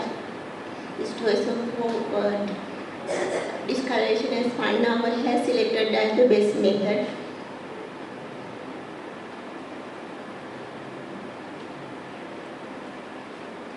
Effect of different alkaline extraction treatment in properties of alginic acid. The different alkaline treatments are used obtain the measure the yield and the time of extraction. The 1.5 has selected as this method for most highest yield. The second extraction process, various temperature treatments are considered. When the temperature is increasing, there can be observed negative impact on the viscosity and molecular weight, and it increases the gel yield. Therefore, 50 centigrade temperature is selected as a suitable temperature for extraction, digestion process of sodium. The best alginic acid extraction method is the finalized as this method. Washed and clean seaweed pre-treated with add calcium chloride, add sodium chloride. Digestion at 1.5 sodium carbonate 50 centigrade for 2 hours at 30 time water. This is a carrageenan extraction process. The assessing method was selected as suitable method according to the carrageenan yield gel strength. The highest yield was observed at method 2, 350 grams per milliliter.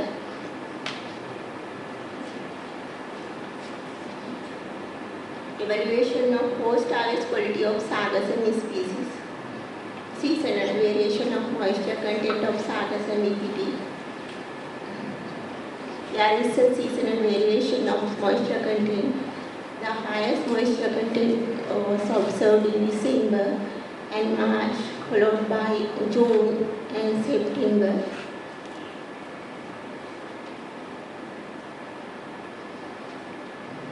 The seasonal variation of ash content in sargassum species. The highest ash content recorded was month of August. The lowest ash content was recorded in month of December, and the ash content was ranging 4.2 to 6.5. Seasonal variation of alginic acid content on Sargassum species. The highest alginic acid content was observed in June to September. The lowest value was observed in January to May. Seasonal variation of impurity content of Sargassum species. The highest impurity content was observed in January to June, and the lowest value was observed in July to December. Seasonal variation of ICA yield. The highest ICA yield was observed in June, and followed by August, and then September. Then consider properties of ICA. The melting point of 64 range from 64 to 88 centigrade. Gelation point is 30 to 32. Gel strength is 65 centigrade to gram. Nutritional properties of seaweed and seaweed extracted product. In case of oil content, the highest oil content was observed in Gracilia vericosa, followed by Ulla lactulata. The lowest value was observed at Gracilia edulis. In case of protein content, the highest protein content was observed on carrageenan, and the lowest value was observed on Gracilia vericosa. The sulfate and carbohydrate content of seaweeds and their products. The highest sulfate content was observed in Eukemia cottony, followed by Gracilia vericosa and carrageenan. In case of carbohydrate content, the highest carbohydrate was observed by Gracilia vericosa and carrageenan. Evaluation of mineral composition of seaweeds and products. Seaweed is a rich source of calcium, potassium, magnesium and sodium. It has high conservation of calcium content was recorded in fertilizer and ICA. The high content of calcium was recorded in fertilizer extracted from Sargassum species, and also potassium. Evaluation of antioxidant activity of different organic extracts of seaweeds. The highest antioxidant value was obtained Sargassum bpt and other Sargassum species, followed by alginic acid and urea. Total flavonoids and phenolic contents of methanoic extracts.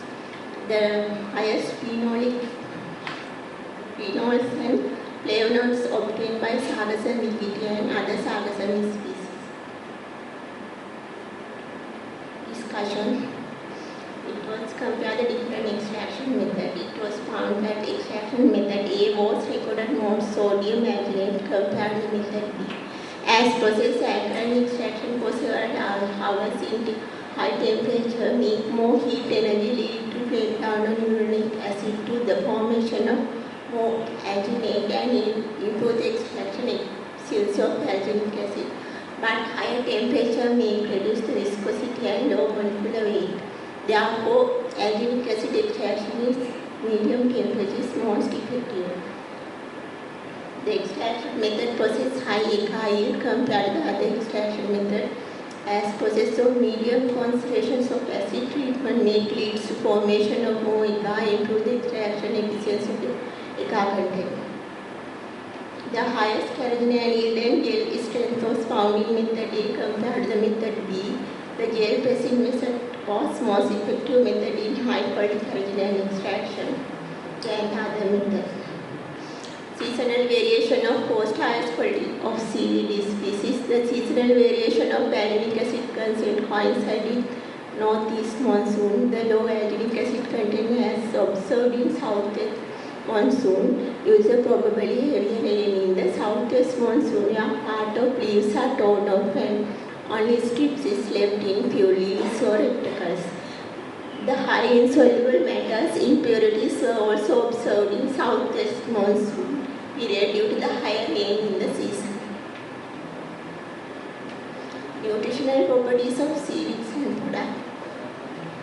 The protein content was found very high in all the products, less than 2.5. The highest protein value reported in carrageenan, lowest value in Glaciaria edulis. The omega-6 seaweed species Sargassum microti found high antioxidant activity. The total phenolic content was higher Sargassum microti, followed by Ulla reticulata than with other seaweeds. The plant phenols commonly found in brown seaweeds. Their antioxidant properties is high. It's a metal as a metal chelator which prevents the catalytic functions and metal in the processing initiates in the radicals. The results of the study reveals that there is a strong positive correlation between antioxidant activity and phenolic content. Sargassum followed by Ulla reticulata also found relatively high antimicrobial activity than standard agent of sodium benzoate. Conclusions. The best period for harvesting of seaweed is June to November due to the higher yield and lower impurity content. Protein is generally poor in algae species in Indian Ocean. It was found inverse relationship between protein and fat content. Citrate is high in Rhodophyceae, followed by Pyrophyceae, and is low in Chlorophyceae. Sargassum microti Ulla reticulata has high antioxidant activity which helpful to prevent solid the progress of various oxidative related disorders. Sargassum and Ulla can act as effective food preservatives. Future activities. Development of value-added product from seaweed to identify different laboratory manufactured fertilizer using seaweed and compare with commercial fertilizer. Sensory, physical and microbiological characteristics, self-price assurance of seaweed's products. Thank you very much.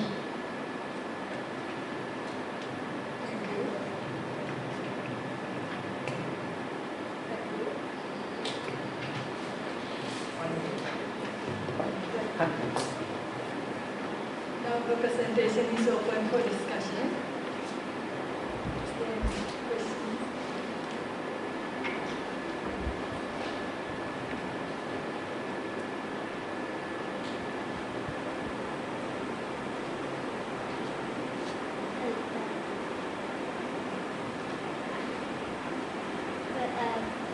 So you have done the extractions and you got the alginic acid as well as the gas alginate product, and you tested the purity as well.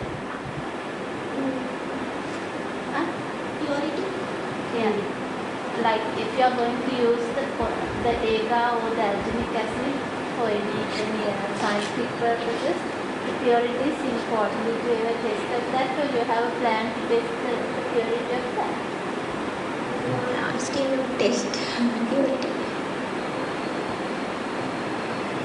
How do you know that only you have alginic acid? There can be some other impurities in your...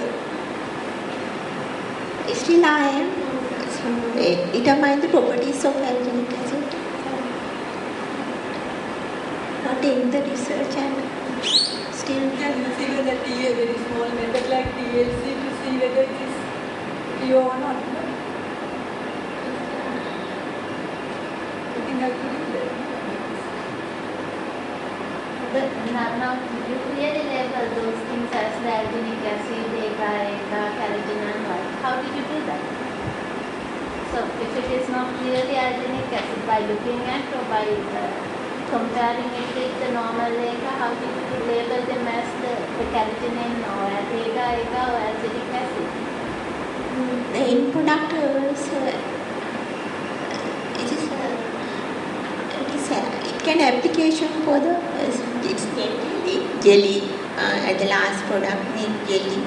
and use as a gel and extraction as No, I powder. mean, now you get the series and you have the extraction procedure, and at the end you get some sort of powder where it has the gelatinous nature. You add the water and you get. So how do you label whether it's alginic acid or agar or carcinum? How did you distinguish?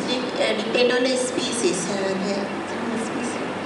But how can you say whether it is exactly the agar? That's exact, I think Professor Chandrika is also asking.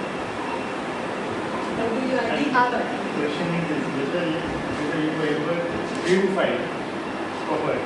If not, how can you say, how can you define that is whatever thing that you have already mentioned? If your samples are not purified, have you done purification? No, small purification done, so alcohol purification like that, but quantity wise. Other thing I want to know, how many samples you use? How many samples for one analysis? 4 samples. But you haven't mentioned that. Yes, sir. You have to say that. How many samples and statistical analysis should be there. You haven't seen. Still I am making calculations.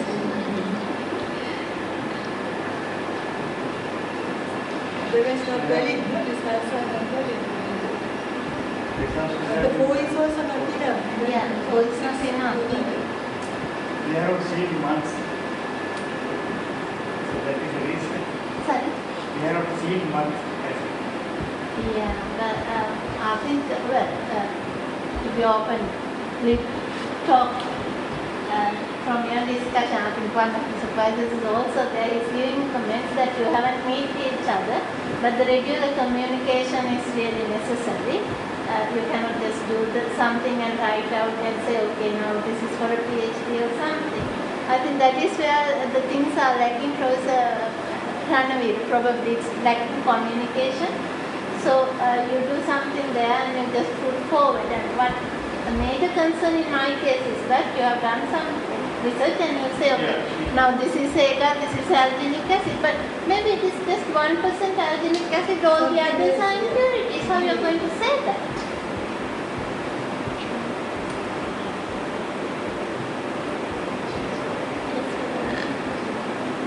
There is a method of purity.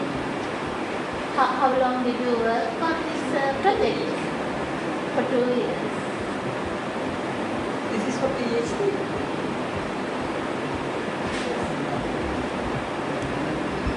Another thing I want to know, the antioxidant, you have mentioned antioxidant activity. What are the methods? You haven't mentioned.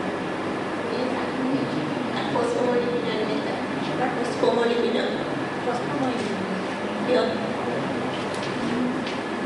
Those should be specific methods, not the.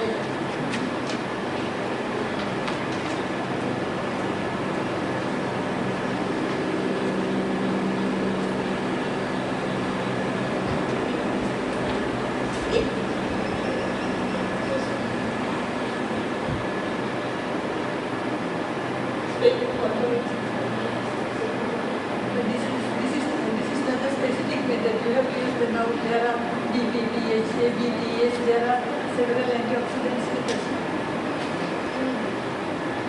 You did a good research from this.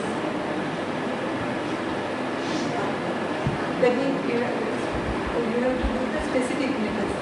There are, having to read, there are some methods called DPPH method, ABPH, that is specific for antioxidant. So this is what is what is the method? Can you explain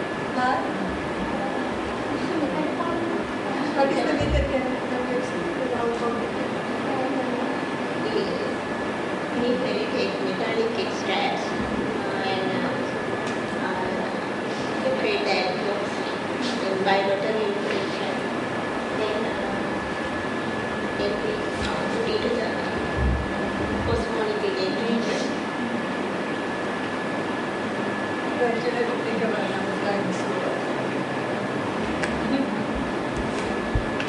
Thank you. this presentation. Let me just make one suggestion. So if you could ask your internal supervisor to contact me as the chairperson of the Board of Study. So maybe I can give you the phone number or something. So then we can have a discussion. Thank you.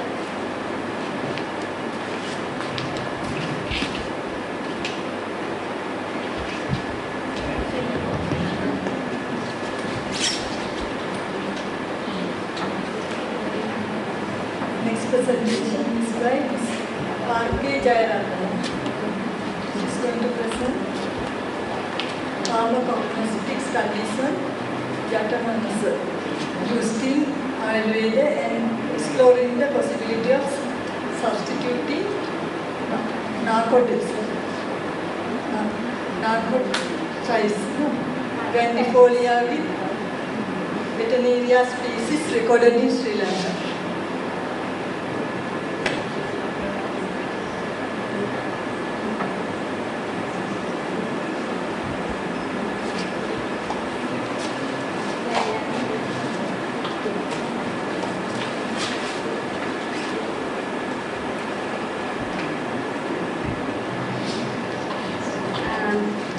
Good afternoon to you all. The topic, my presentation is pharmacognostic studies on Jatamansa used in Ayurveda and exploring the possibility of substituting Nadostatis grandiflora with the Valeriana species recorded in Sri Lanka. Bit elaborated title. Anyway, let's get on to this subject. Before getting on to this subject, we'll see what is Jatamansa.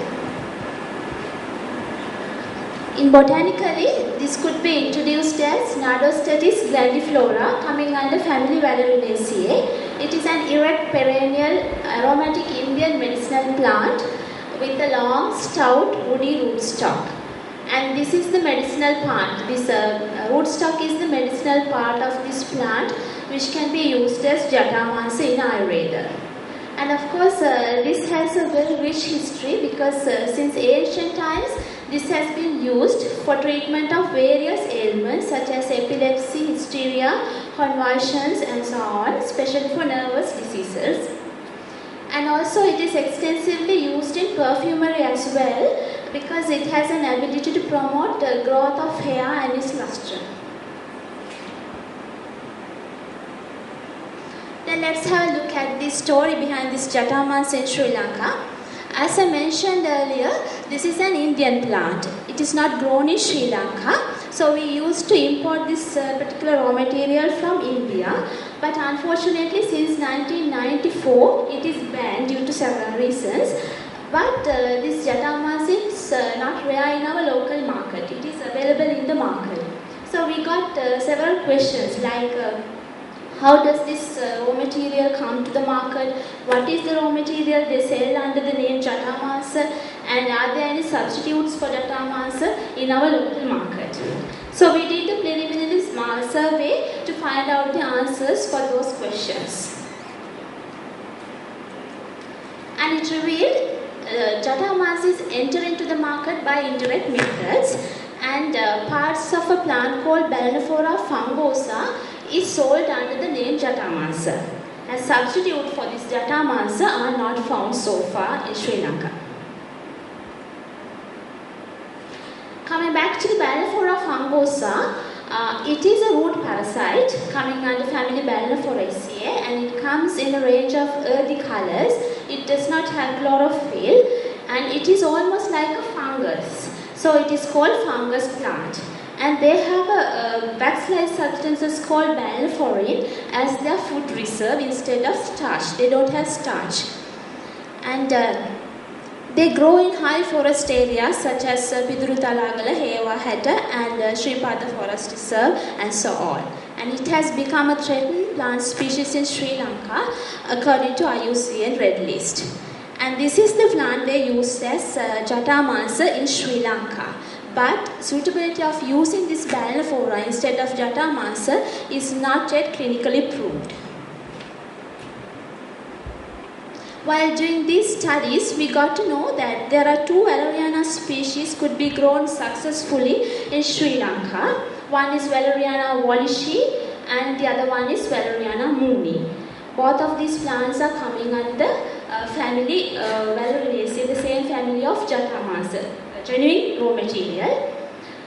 Valeriana wallichii in Indian Torula, that of course used as substitute for Nardostatis in India but not in Sri Lanka. And Valeriana moonii is an endemic plant to Sri Lanka, but medicinal value is not yet reported. Now the objective is pharmacognostic studies on different types of Jataamasa used in Ayurveda and to investigate the possibility of substituting Nardostatis with Valeriana in Sri Lanka.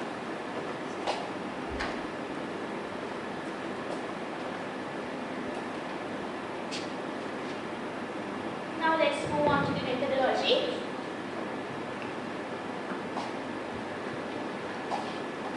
As I mentioned earlier, we did a preliminary survey to find out the raw material used as Jataamasa in Sri Lanka. Here, of course, 5 representative provinces as Northern, Southern, Eastern, Western and Central were selected, and samples were collected from 10 raw material dealers in each province.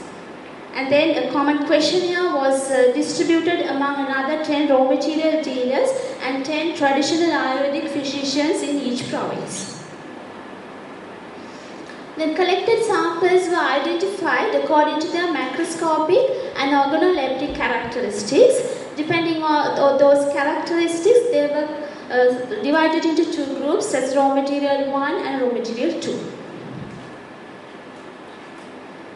These are the facts included in questionnaire: external appearance of the raw material, whether they have seen the plant, if they have seen the plant, the nature of the plant, distribution, and so on.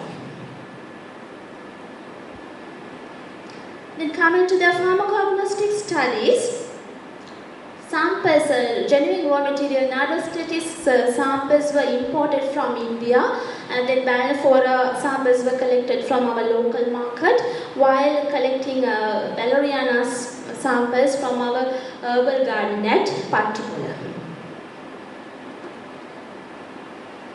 Again, they were identified according to their macroscopic and organoleptic characteristics.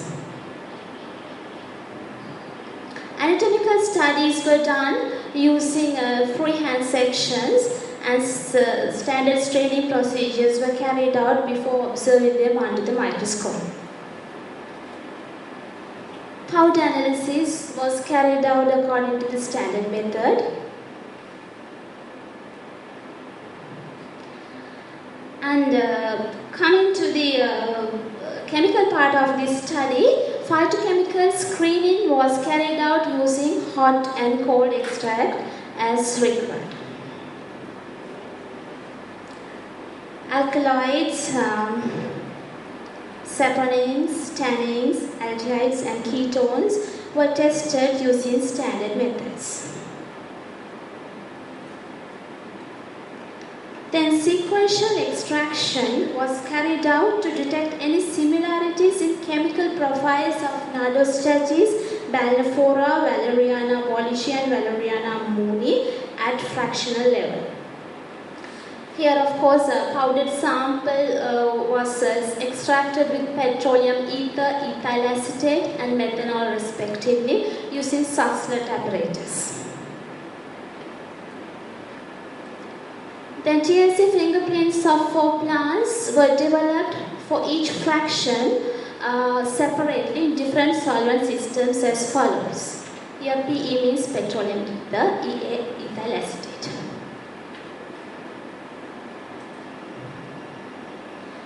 And again, TLC fingerprints for comparison of some selected phytochemical groups such as essential oil, sesquiterpenes, coumarins, saponins, tannins and valipotriases were developed for selected standard solvent systems as tabulated in the table. Then I would like to switch on to the results we got. in the survey, preliminary survey, raw material 1, depending on their macroscopic and organoleptic characteristics, raw material 1 was identified as Nardostatis glandiflora, the genuine raw material for Jatamarsa, and this raw material 2 as Balanophora fungosa.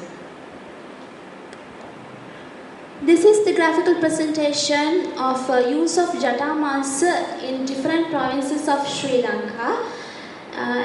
In this graph, first column indicates the use of Jatamarsa according to the samples collected from raw material dealers, and second one, use of Jatamarsa on information collected from the raw material dealers, while the third one on information collected from traditional physicians. So second and third depend on the questionnaire, while the first one on the sample collection. So according to this graph, you all could see that the consumption of Balanophora fungosa instead of Jatamarsa is significantly high in each province except in Northern province. In Northern province, consumption of Nardostatis is also there, considerable consumption is there. But when you come to the Western province, 100% of raw material dealers use Balanophora fungosa as Jatamarsa. NSE, WC means Northern, Southern, Eastern, Western and Central province. So in brief, majority of Sri Lankans use Balanophora fungosa instead of Nardostatis as Jatamarsa. So coming to the pharmacognostic studies, these are the macroscopic characteristics recorded in collected samples. You all could see that Balanophora are waxy tubers, but the Nardostatis and Valeriana species are fibrous rhizomes. They don't have wax in their surface or in their internal structure.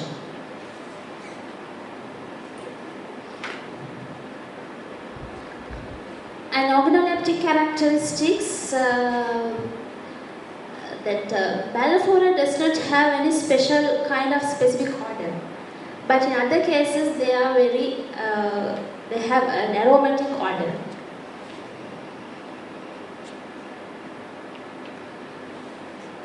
These are some of the interesting features we came across while doing microscopic studies.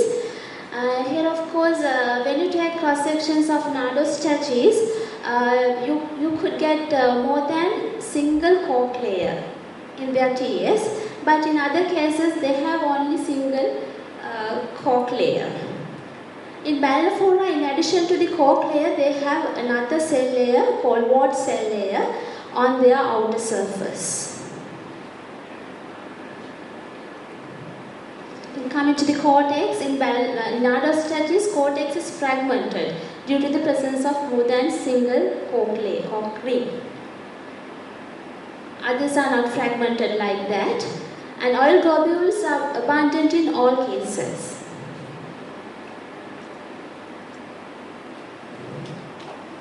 Vascular bundles are arranged irregularly in Nardostatis and Valeriana species, but in Balanophora, they are not arranged in a regular pattern, and they have concentric, concentric vascular bundles. A number of vascular bundles are higher in Valeriana species compared with others.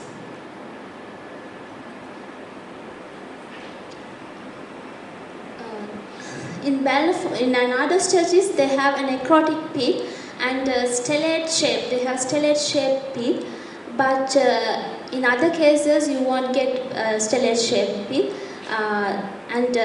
In Valeriana wallichii, they have a lacunar peak. That is the characteristic feature of Valeriana wallichii.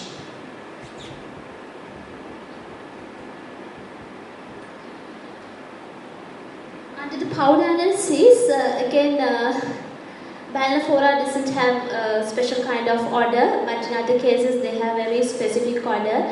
And Balanophora is a gummy, while others are fibrous powders. Starch grains are abundant in all species except in Balaphora. In Balaphora species, they are very rarely found. Shape, presence of hilum and transverse striations. There aren't any differences, significant differences in these species. Different types of vessels could be found in all species, but spiral vessels are abundant in Nardostachys, whereas depicted in Balaphora.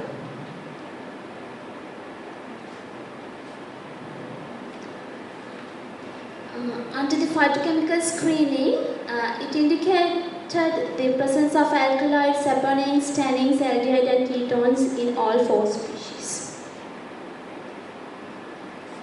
These are the TLC profiles developed for each fractions in sequential fractionation.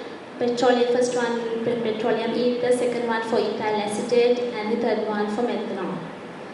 In each case, you all could see that there is a similarity. They share even a single band, at least in single band.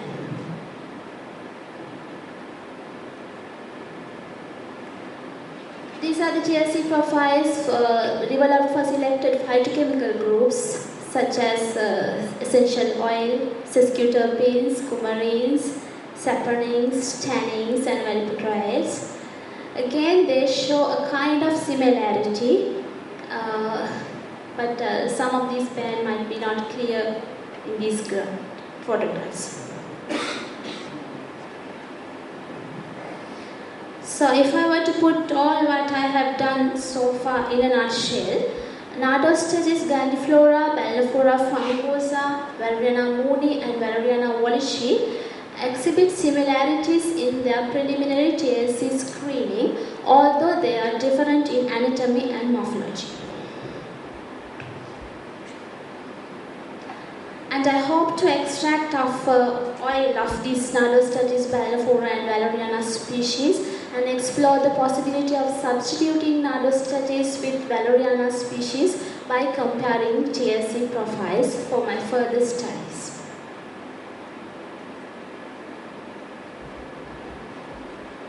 That's all for the present, and thank you very much for listening.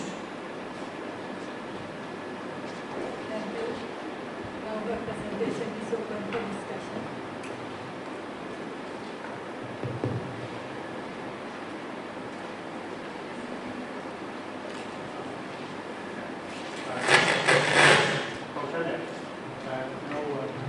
And it's very interesting.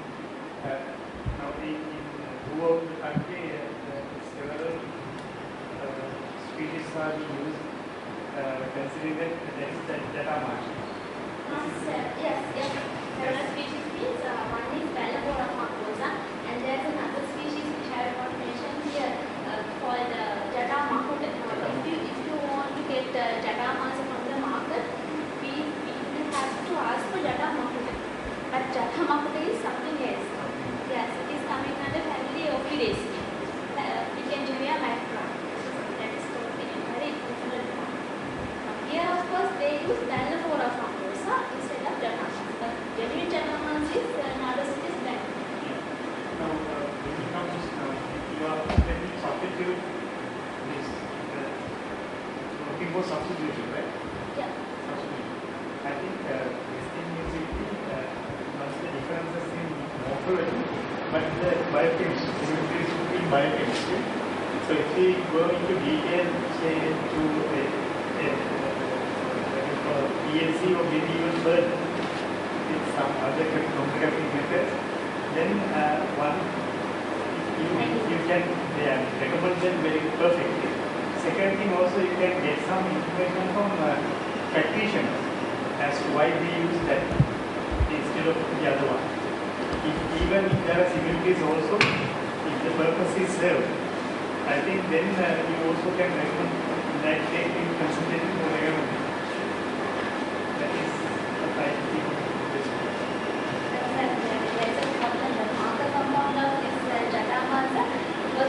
Hard to find out this marker compound in here. No, you can do simulating, say, getting the that amount and running with other substitutes, if fingerprints are similar, at least you can write. Yeah. Densitometry. Densitometry like this cannot be used in this case. Yes. Because it gives the peaks. Quantification also important. Quantification. Industry quantification you can done by densitometry. Is it possible without having the marker? Yeah. You can't help it if there is no marker compound. And the other It's difficult to get the marker by because it's not available in the market. I've been trying to get that. Standards are same.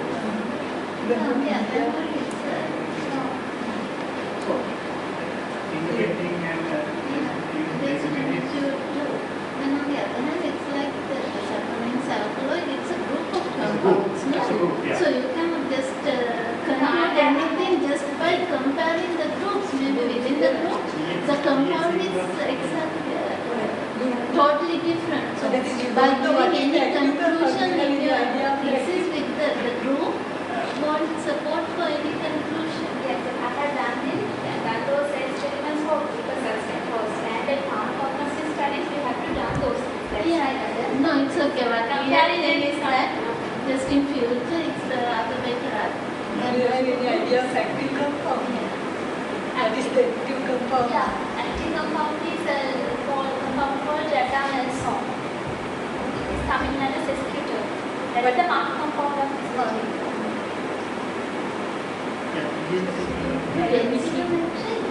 Catalytic compound is seen. So it is substituted qualified and it could be compared. Yes,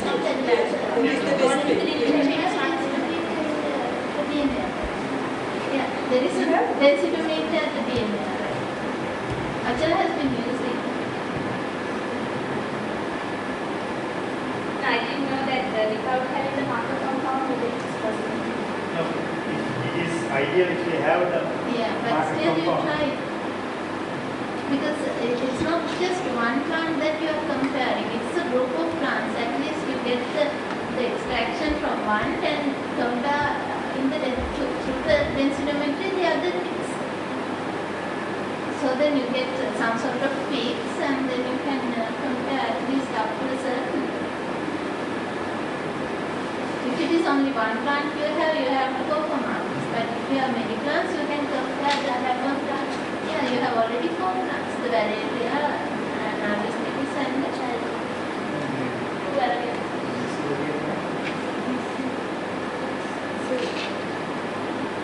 What's the compound? Cystotropin. You can try this MS also available. Yeah. I don't know the English part is there, but these is there. And the other thing, there is the same that was Ranavira suggested. So as a part of the pharmacognostic studies, you have to go for the morphological characters and those things. But because you are focusing on the Ayurveda and to use it as a substitute, those things may not be that much relevant when you are writing up your thesis. It is necessary, maybe it's because of the pharmacognostic study, but you are focusing on whether these are possible to use as a substitute. So in that case, the more chemical analysis should be there. This will be very, very tiny part, just to make it complete.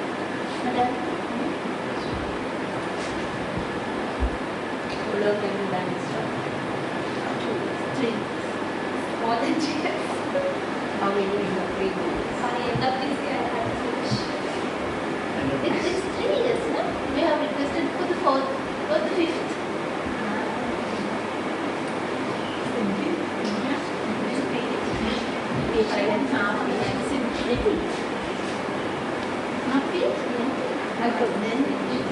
Then the best thing, rather than waiting for markers or the standards, go for the peaks. Because doing that much of morphological and anatomical features won't help for supporting your thesis. No standards, no marker. No, but that is if you have only one plant. Then in case of design, when I was doing, you have to go for because it has to be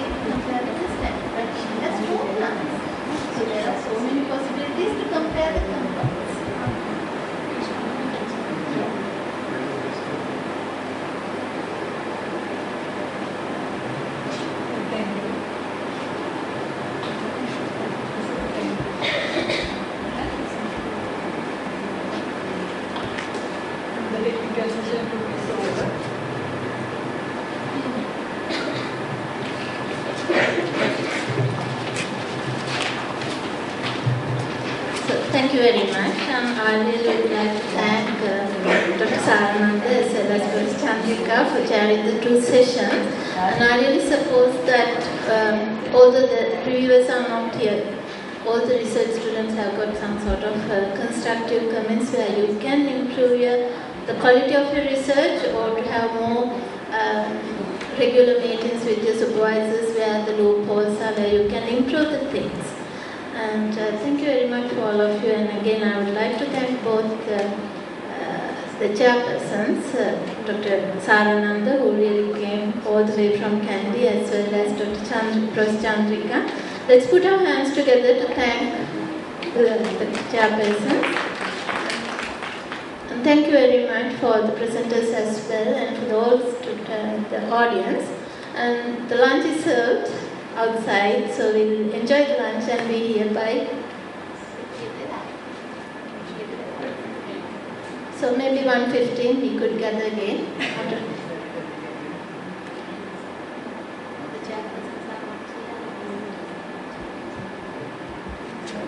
Thank you very much.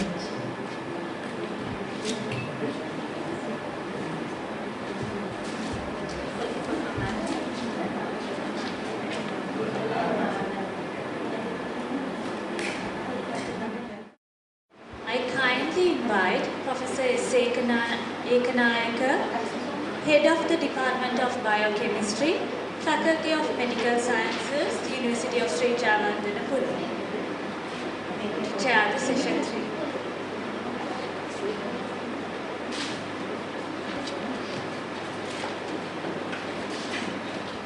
Okay, good afternoon to all of you. I'm sorry if I got late, but I had a prior appointment which I couldn't help leaving early. So I think the next presentation is on quality assessment and standardization of Sitharama Vati and Maha Vartikava Vati by Mr. T. Hevavitharana. And your presentation time is 15 minutes. You all can hear me now? I normally don't use it. So your presentation time is 15 minutes and 10 minutes for discussion, whatever the questions we will have. Please stick to the time so we can finish on time. Okay, I welcome Mr. Hevavitharana to do his presentation.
Good afternoon, everybody.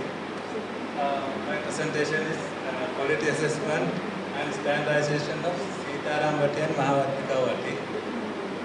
Actually, they are two indigenous medical formulations which specify to serum. These are my supervisors, Professor Ranavira, Professor Trisera and Professor Appa. This is an overview. It is introduction, methodology, results and discussion, conclusion and references. In the introduction, Sitharama and Mahavartikava are two formulations in our popular indigenous medicine text called Vatika Prakarana, which published in 1879. But the no standardization has been done about these two formulations. Not even these two formulations, most of the formulations are not standardized. Then the standardization is very important for the quality improvement of these traditional products.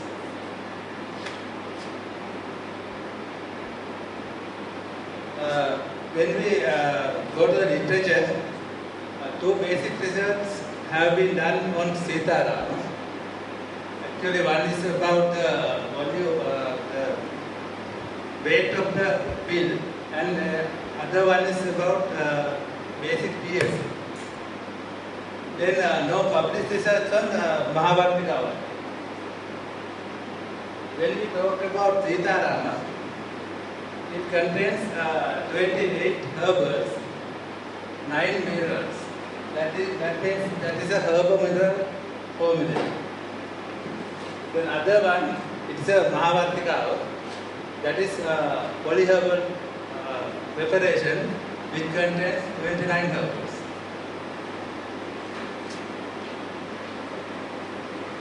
These are my objectives: to study the factors affecting the quality and stability of the Mahavartika and Sitarama. Then second one, to establish standards for the Mahavartika and Sitarama. It is important for the manufacturers to how to standard these two preparations.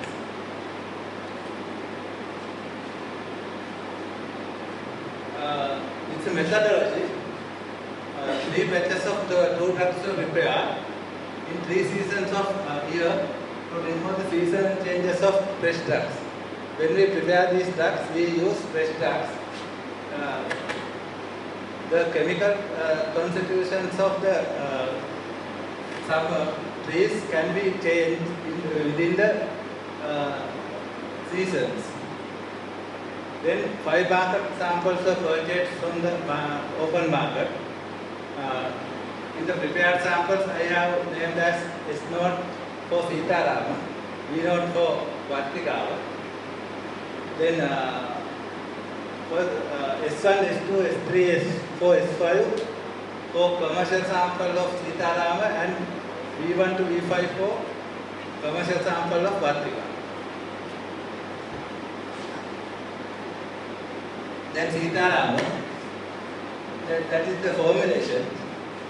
That is Sinhala Soduru, Kaduru, Mahaduru, Asamadana, Satapuksha, Vedingur, Gamari, Sadika, Vasavata, Karabu, Medivision, Sonapota. Valmi, Kottamadi, Kedinda, Atividian, Katakurosana, Madhurtala, Nika, Kudumiris, Tumbatalu, Vela, Ohomba, Suduruna, Ratandu, Pelumkayan, and Vadaka. They are the herbals. Then we are for the minerals. It is Siddhidutta, Manosida, Pedumkaya, Saindarun, Pushkara, Sinakaran, Dalmada, Ranhiriya, Sadhiringam. We use it, these are all minerals. We use they after purification. In the same place they have given the purification methods. We use the same purification methods before the adding to the formula.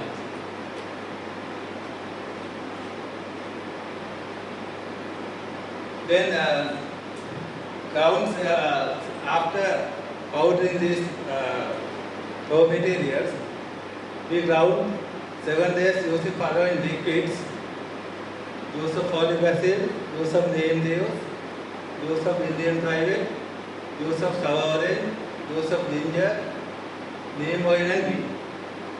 Then the size of pill is size of the green gram food. We use the that size. In the Mahavartika, we use Soduru, Karduru, Suduru, Asamadana, Satapucha, Vedingur, Pelumkaya, Gamari, Katlakatu, Arabu, Huluneti, Karabuneti. Sadika, Vasavasi, Patpadaga, Parabu, Yuduru, Urdu වදකහ තල අබ වලනසා සුහානු පයිප්පු නාමාලයෙන් මඩබලත්තන් දෙකයි equal.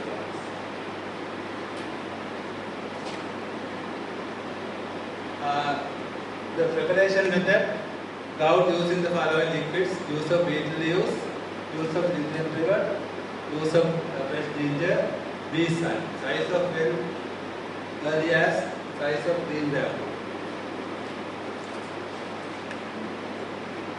Then metal ready. Then I use this test for the quality. That is a variation of weight, pH value, loss of drying, specific gravity.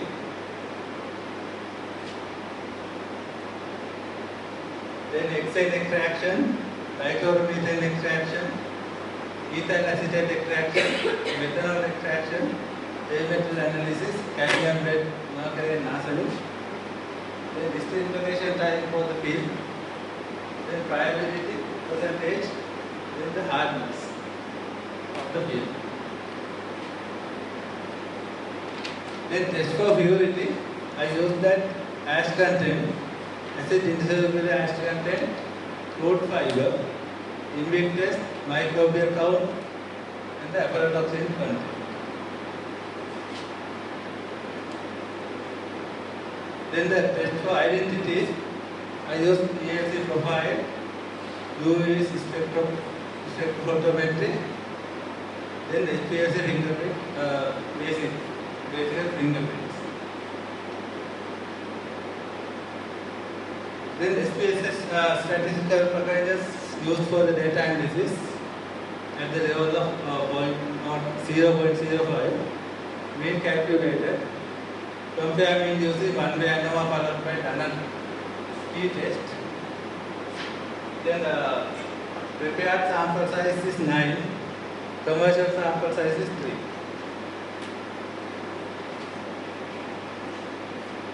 Then results and discussion. Then weight comparison. That is in the blue color it is a Sitaram, in red color it is Vartika.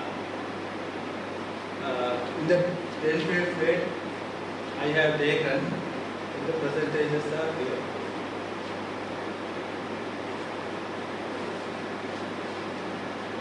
Then the pH value, all the both the preparation side acidic, both are between 3 to 6, between the 3 to 6 pH. Then fiber content, it also is like that.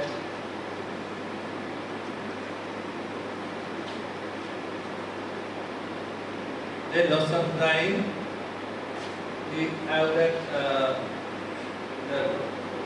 in the Vartika, the red line, and the Sitaram in blue line.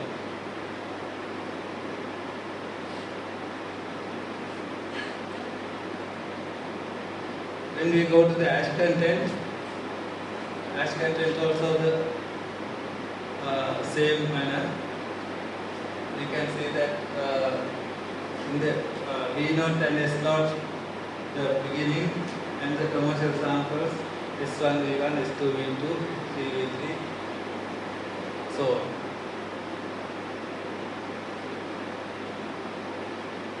This is acid insoluble ash, that's also same. Then the specific gravity.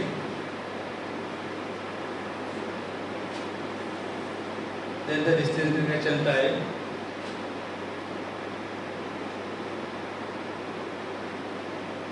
This is the friability. Friability is when we take a film, it can be distract. When it can be distract, then we have to calculate the friability. Then it is hardness.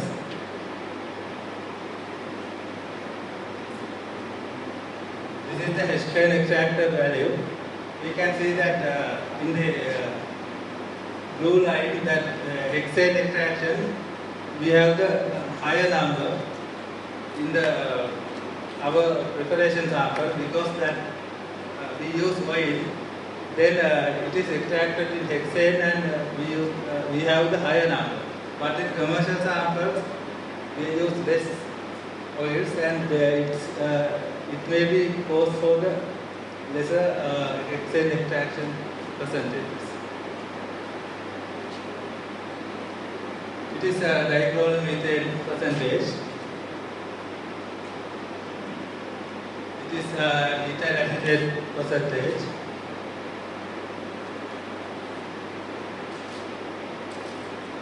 Then it is methanol extraction percentages.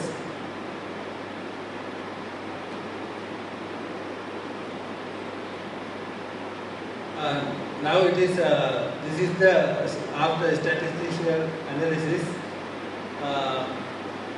when comparing with the prepared sample.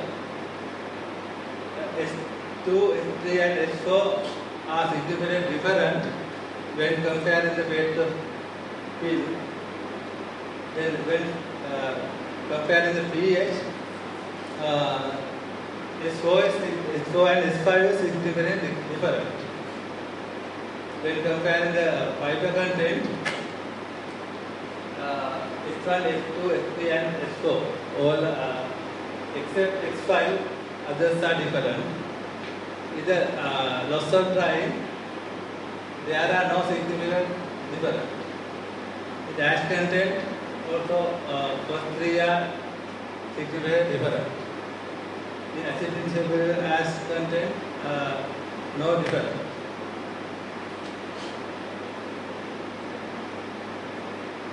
When specific gravity, also the two are different. Three are different. Two are not different.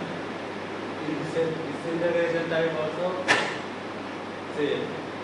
In friability, S4 and S5 are different.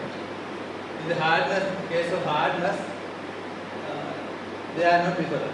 They are equal at our standard sample.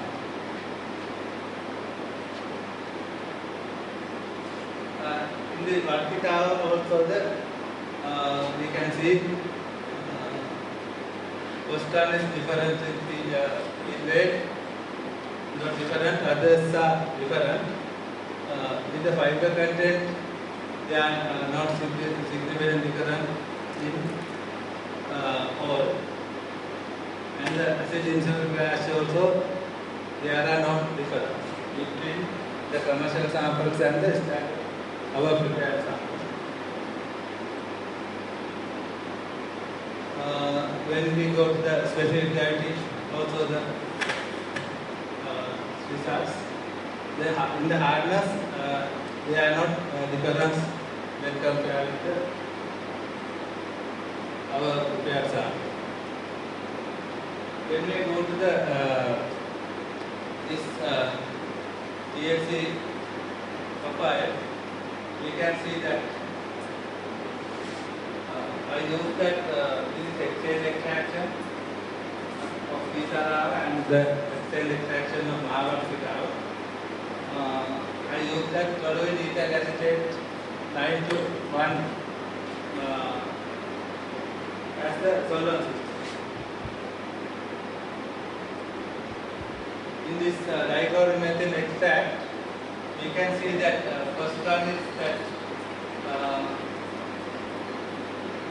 prepared sample, second one also prepared sample, third one also prepared sample, then these are commercial samples here, and these are commercial samples. We can see this when we use this similarity. When we use 366 ultraviolet, then we use that spray agent anisacid sulfate. When the dichloromethane extraction Mahavartikara also, we can see this spot, these spots.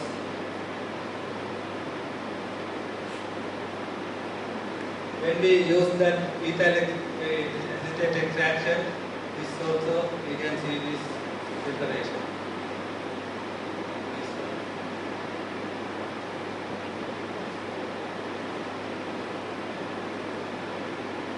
is about the methanol extraction of Sitaram, and this is on Ahmad.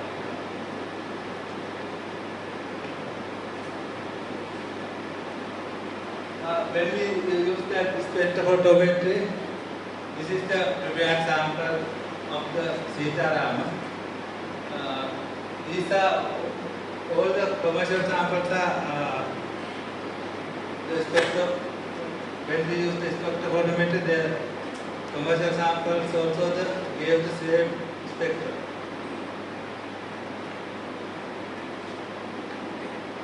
When we talk about the Mahavartikavati, the three of them gave the same, in the commercial sample, three of them gave the same spectrum, but two of them are given this one. That means there is some difference when in the formulas.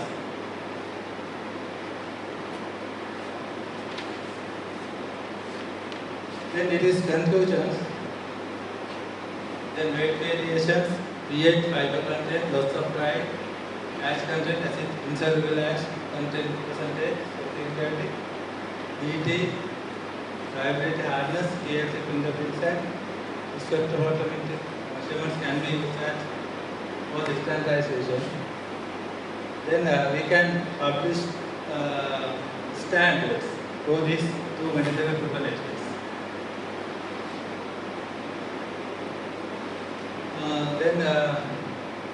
HPLC fingerprints, heavy metal contents, microbit count, and the epilogue contents. Values of these two medicinal preparators have to be done.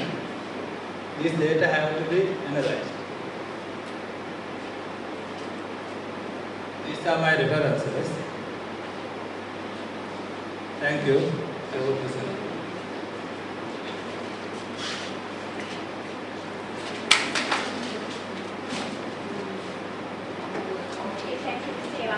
For that very informative presentation. And the paper is open for discussion. Anybody can ask questions if you have any queries from Mr. Hewavitharan. I think he's ready to answer all your queries. Well, can I start off the discussion with one question of my own? Yes, sir. Yes. I was waiting for your seasonal variation. Yeah. You didn't show it in your presentation. You said you prepared your samples.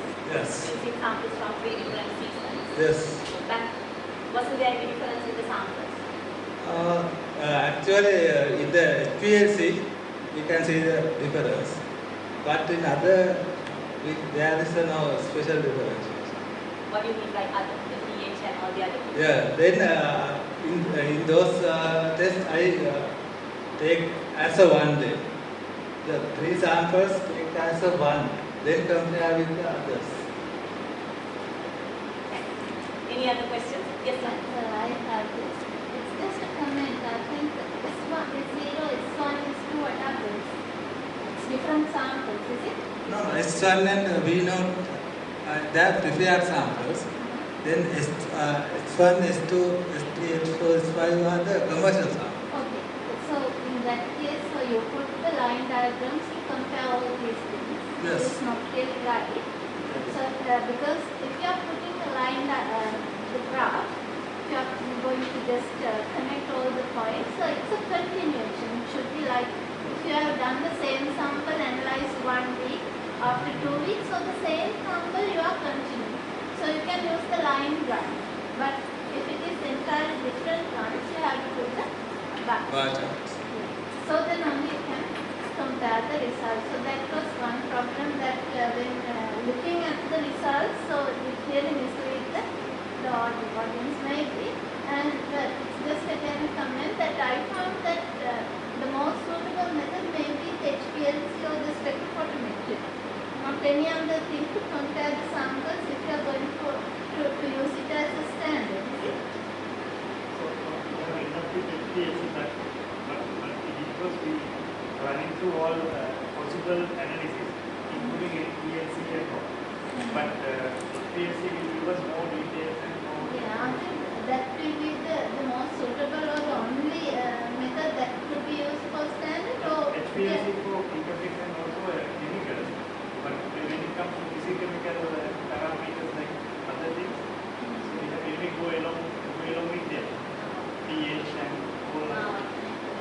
because there are so many compounds. There are, I think there are about 20. Yeah, but the pH values, they were not really significantly different if you are using them. Yeah. And as Professor I mentioned that you couldn't find any significant difference when the samples are collected in different seasons. Yeah, in the SPLC we can see some difference. When the pH and other physiochemical tests, I took all the three as a one. HPLC, does that give a peak or it's just Several small peaks, different peaks there. But do you think it's significant or not? But Are those significantly different or it's really actually, we can't say because only the main peaks we can take. Others we can't because there are so many. So apparently it's not much different in chemical constituents depending on the season. Any other questions? Yes. When you're presenting data, say, rather than giving tables significant not significant, give data and use the standard procedure to compare this A, B, C, D, or something like that. So that's a scientific way of expressing. Both these are presented in class. Yeah, but I think we don't have any objections to you giving the data and mentioning that these have been presented at class. So you would have, I think he has a very valid point because if you present this in an audience where other people have been there, they would have put you out for not putting the values because significance and non-significance you can indicate by just a letter A or B or something like that. So the values are very important. Now, and also you mentioned 3 seasons, just a minute. So I think it is important to show the audience that you don't have any difference between the samples from the 3 seasons. Otherwise, it's a query in our mind all the time, what about these 3 seasons? So that is also one thing that I think you have to point out. And HPLC, your profile will change depending on the solvent system that you use. So did you use different solvent systems or one solvent system? One solvent system. So I don't think that would be enough to standardize your drug because it has, you saw the extraction profiles, they had so many compounds. So in HPLC you said you have just 50. Yeah, because in India I use the mostly used solvent system. In India they have used mainly one for the plant extractions. That's one I use. But if you use a different solvent system, you might get a different profile. Yes, and in that you might find differences. Yes. So I think maybe out among this whole lot, you had maybe some specific things selected rather than giving use all these parameters rather than say all these parameters. Can't you limit it down to certain parameters? Yes. Yeah, rather than now pH, there was no significant error. So pH is out and you don't have to use pH. What are the 3 seasons that you have seen taken? 3 seasons? That is that January, February, like that, 3 months. So you basically, it's not like, I was wondering what are the 3 seasons present in Sri Lanka. So basically what you did was that January to April, like, okay, so every 4 months? Yeah. But the weather changes maybe like mostly April is a dry season, but I think this year it was thundering and heavy rain. So that would be changed. So will that be very scientific if you are using it that way? Actually, it is done in India because they have already seasons. No, but you are working for your course. Yeah. But I think it's good that you did these things so you can always say there is no such variation. Whenever you pick the sample, it doesn't matter. Any other questions? No. Okay, then can we thank Mr. Eva Vitaran for his nice presentation and thank you once again for a very informative presentation. So the next presentation is on chemistry of autocarpus heterophyllus leaves and identification of active antioxidant and hypoglycemic fractions compounds by Ms. K. SSP Sanad.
Get a reasonable yield, we have to use crush plates which increases yield 0.28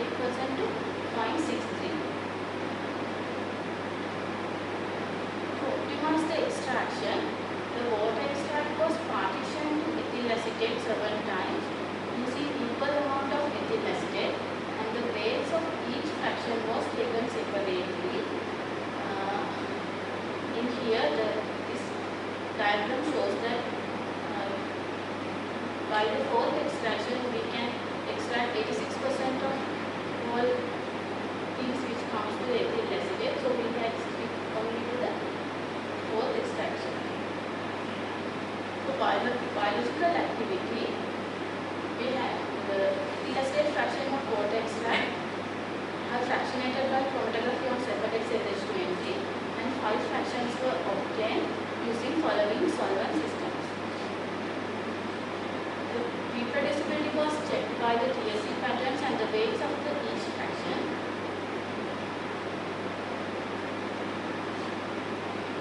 So, hypoglycemic activity, the rats were randomly divided into 7 groups and fasted for 12 hours, and blood glucose levels were measured. Group 1 was administered 1 milliliter of distilled water. Group 2 was administered 1 milliliter of ethyl acetate fraction. Group 3 to 7 was administered a fraction 1 to 5, and after 30 minutes the blood glucose was administered and the blood glucose level measured after 90 minutes, and the percentage reduction of blood glucose levels were calculated. For antioxidant activity, I used the DPPH radical scavenging method. And in this table, you can see that the hypoglycemic activity and the antioxidant activity of the ethyl acetate fraction of water extract and the fraction 1 to 50.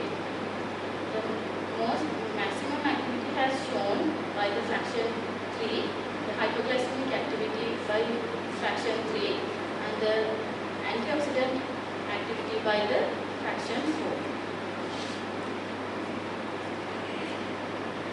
Same results are given as a bar charts. The chemical analysis is underway. These are my references. I acknowledge to the University Research Grant and to my board supervisors, Professor Irma Pesekara, Professor Yuji Chandika, Dr. Steinika Bajindasa, and Dr. Vinita Tatani, and to my managers.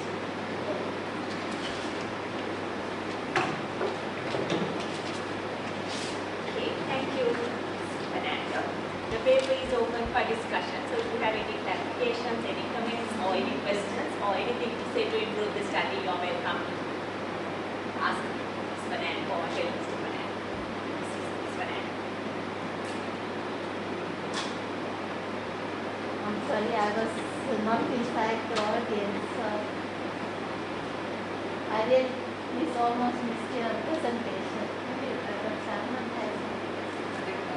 There's a common belief among people this Varaka and there are 2 types. So this they use mainly Varaka leaf. So what type of leaves you have? Why there is a difference? Have you tested in this? Can you include that one also, because I think it's very useful finding how it is done. So otherwise, clinical proof as well is not.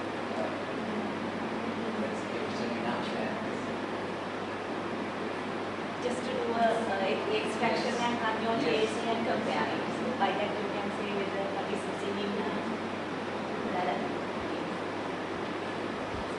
any questions? So genetically, Vala and Varana both are the same. The only difference is that the pectin content in that Vala is higher. So I don't see any relationship between the presence of the pigments or the anthocyanin or antioxidant with the pectinase or the pectin content. But it's rather better to compare those two and see whether any significant difference or not. Yes, you normally people used to say so for the hypoglycemic activity they use Varaka leaves. They use leaves. Yeah, the leaves only. But I'm saying is that the Vala and Varaka both are identically more or less the same. But Maybe it is scientific same. differences are there for the softening Yeah, right. The related pectin enzymes. content is the difference. And taste, sugar. From your extractions, what is your final conclusion? One had very hypoglycemic activity, one had very high antioxidant.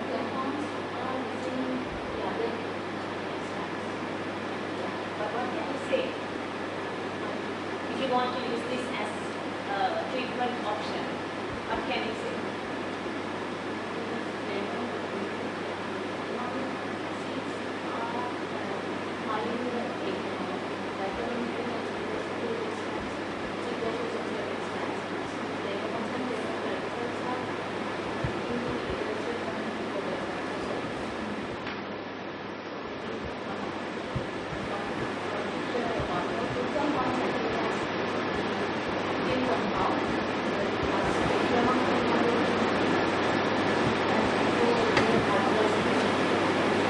Have you gone into compound isolation yet? Have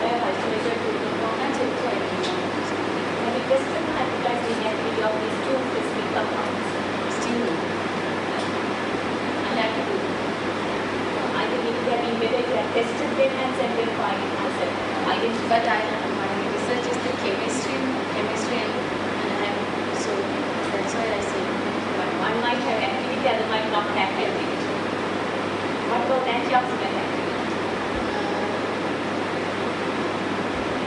You had one fraction with high amount of antioxidants, but you got the compound isolation there also. What kind of compounds are there? Still light. Any other questions? What's the chemical compound related to this response? As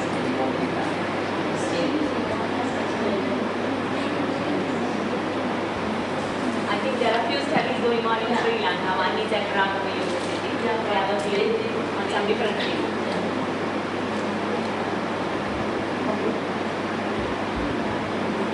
Any other questions? No. In that case, let us thank Ms. Fernando for her nice presentation. And I think this is something that we can be happy. Sri Lanka jackfruit. I mean, if you can do something using that, that would be a very good thing for us Sri Lankans. Because I don't know whether any compound has been isolated as hypoglycemic and been used in from other country yet. Probably all these Western drugs we are still using. Okay, thank you all for your kind attention, and I thank the two presenters for their nice presentations.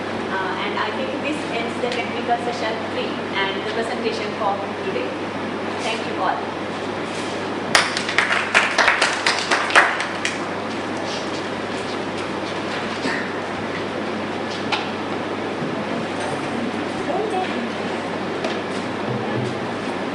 Okay, so thank you very much everybody. So this is the end of the progress review seminar today. So as the chairperson of the Board of Life Sciences, I really would like to thank everybody. But just I think almost all the researchers have done their research in a very best manner. But still there are certain things to be improved, and in some cases we found that there are lacking of the communication between the supervisors and the students, and sometimes the students present their data in an improper manner, so the suggestions were given to improve those things.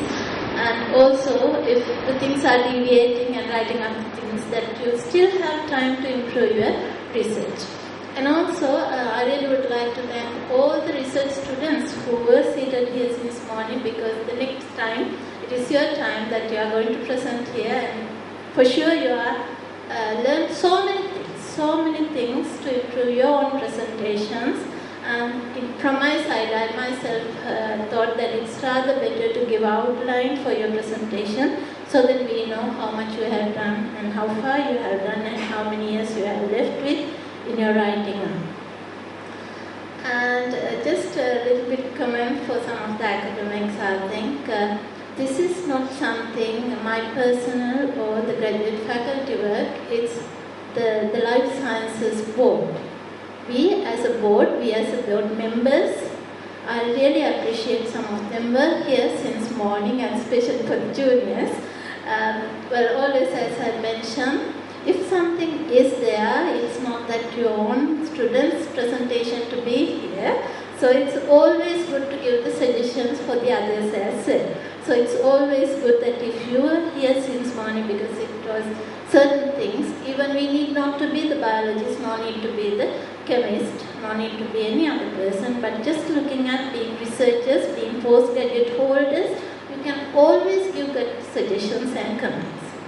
I think this is something lacking in our junior academics, which we have to keep on memorizing. It's not an insult. It's not an insult, I am telling, because it's time that we have to hand over our baton to the juniors. Our time is almost over. I think Kadani knows you are one of my very, very first batch students. Now it's time out for us. It's for your time. So that is why it's not that I am pointing out anybody either. Everybody is here, but almost very, very junior people are also here. But this is audience. So there are so many things that the restrictions, so it's always good that to be here and to give the suggestions. Even now you have seen the contents, you can still give the comments because not that always we give the open it to the public. Thank you very much, and we are going to have the second session next Friday morning, maybe 2 or 3 presentations. Please keep your time vacated for that, maybe not very big opening ceremony, but just we'll come and sit and we'll do the presentations as usual. And thank you very much, and I really wish to thank everybody from the media unit, especially Pumi, who is giving the ultimate support since morning to me.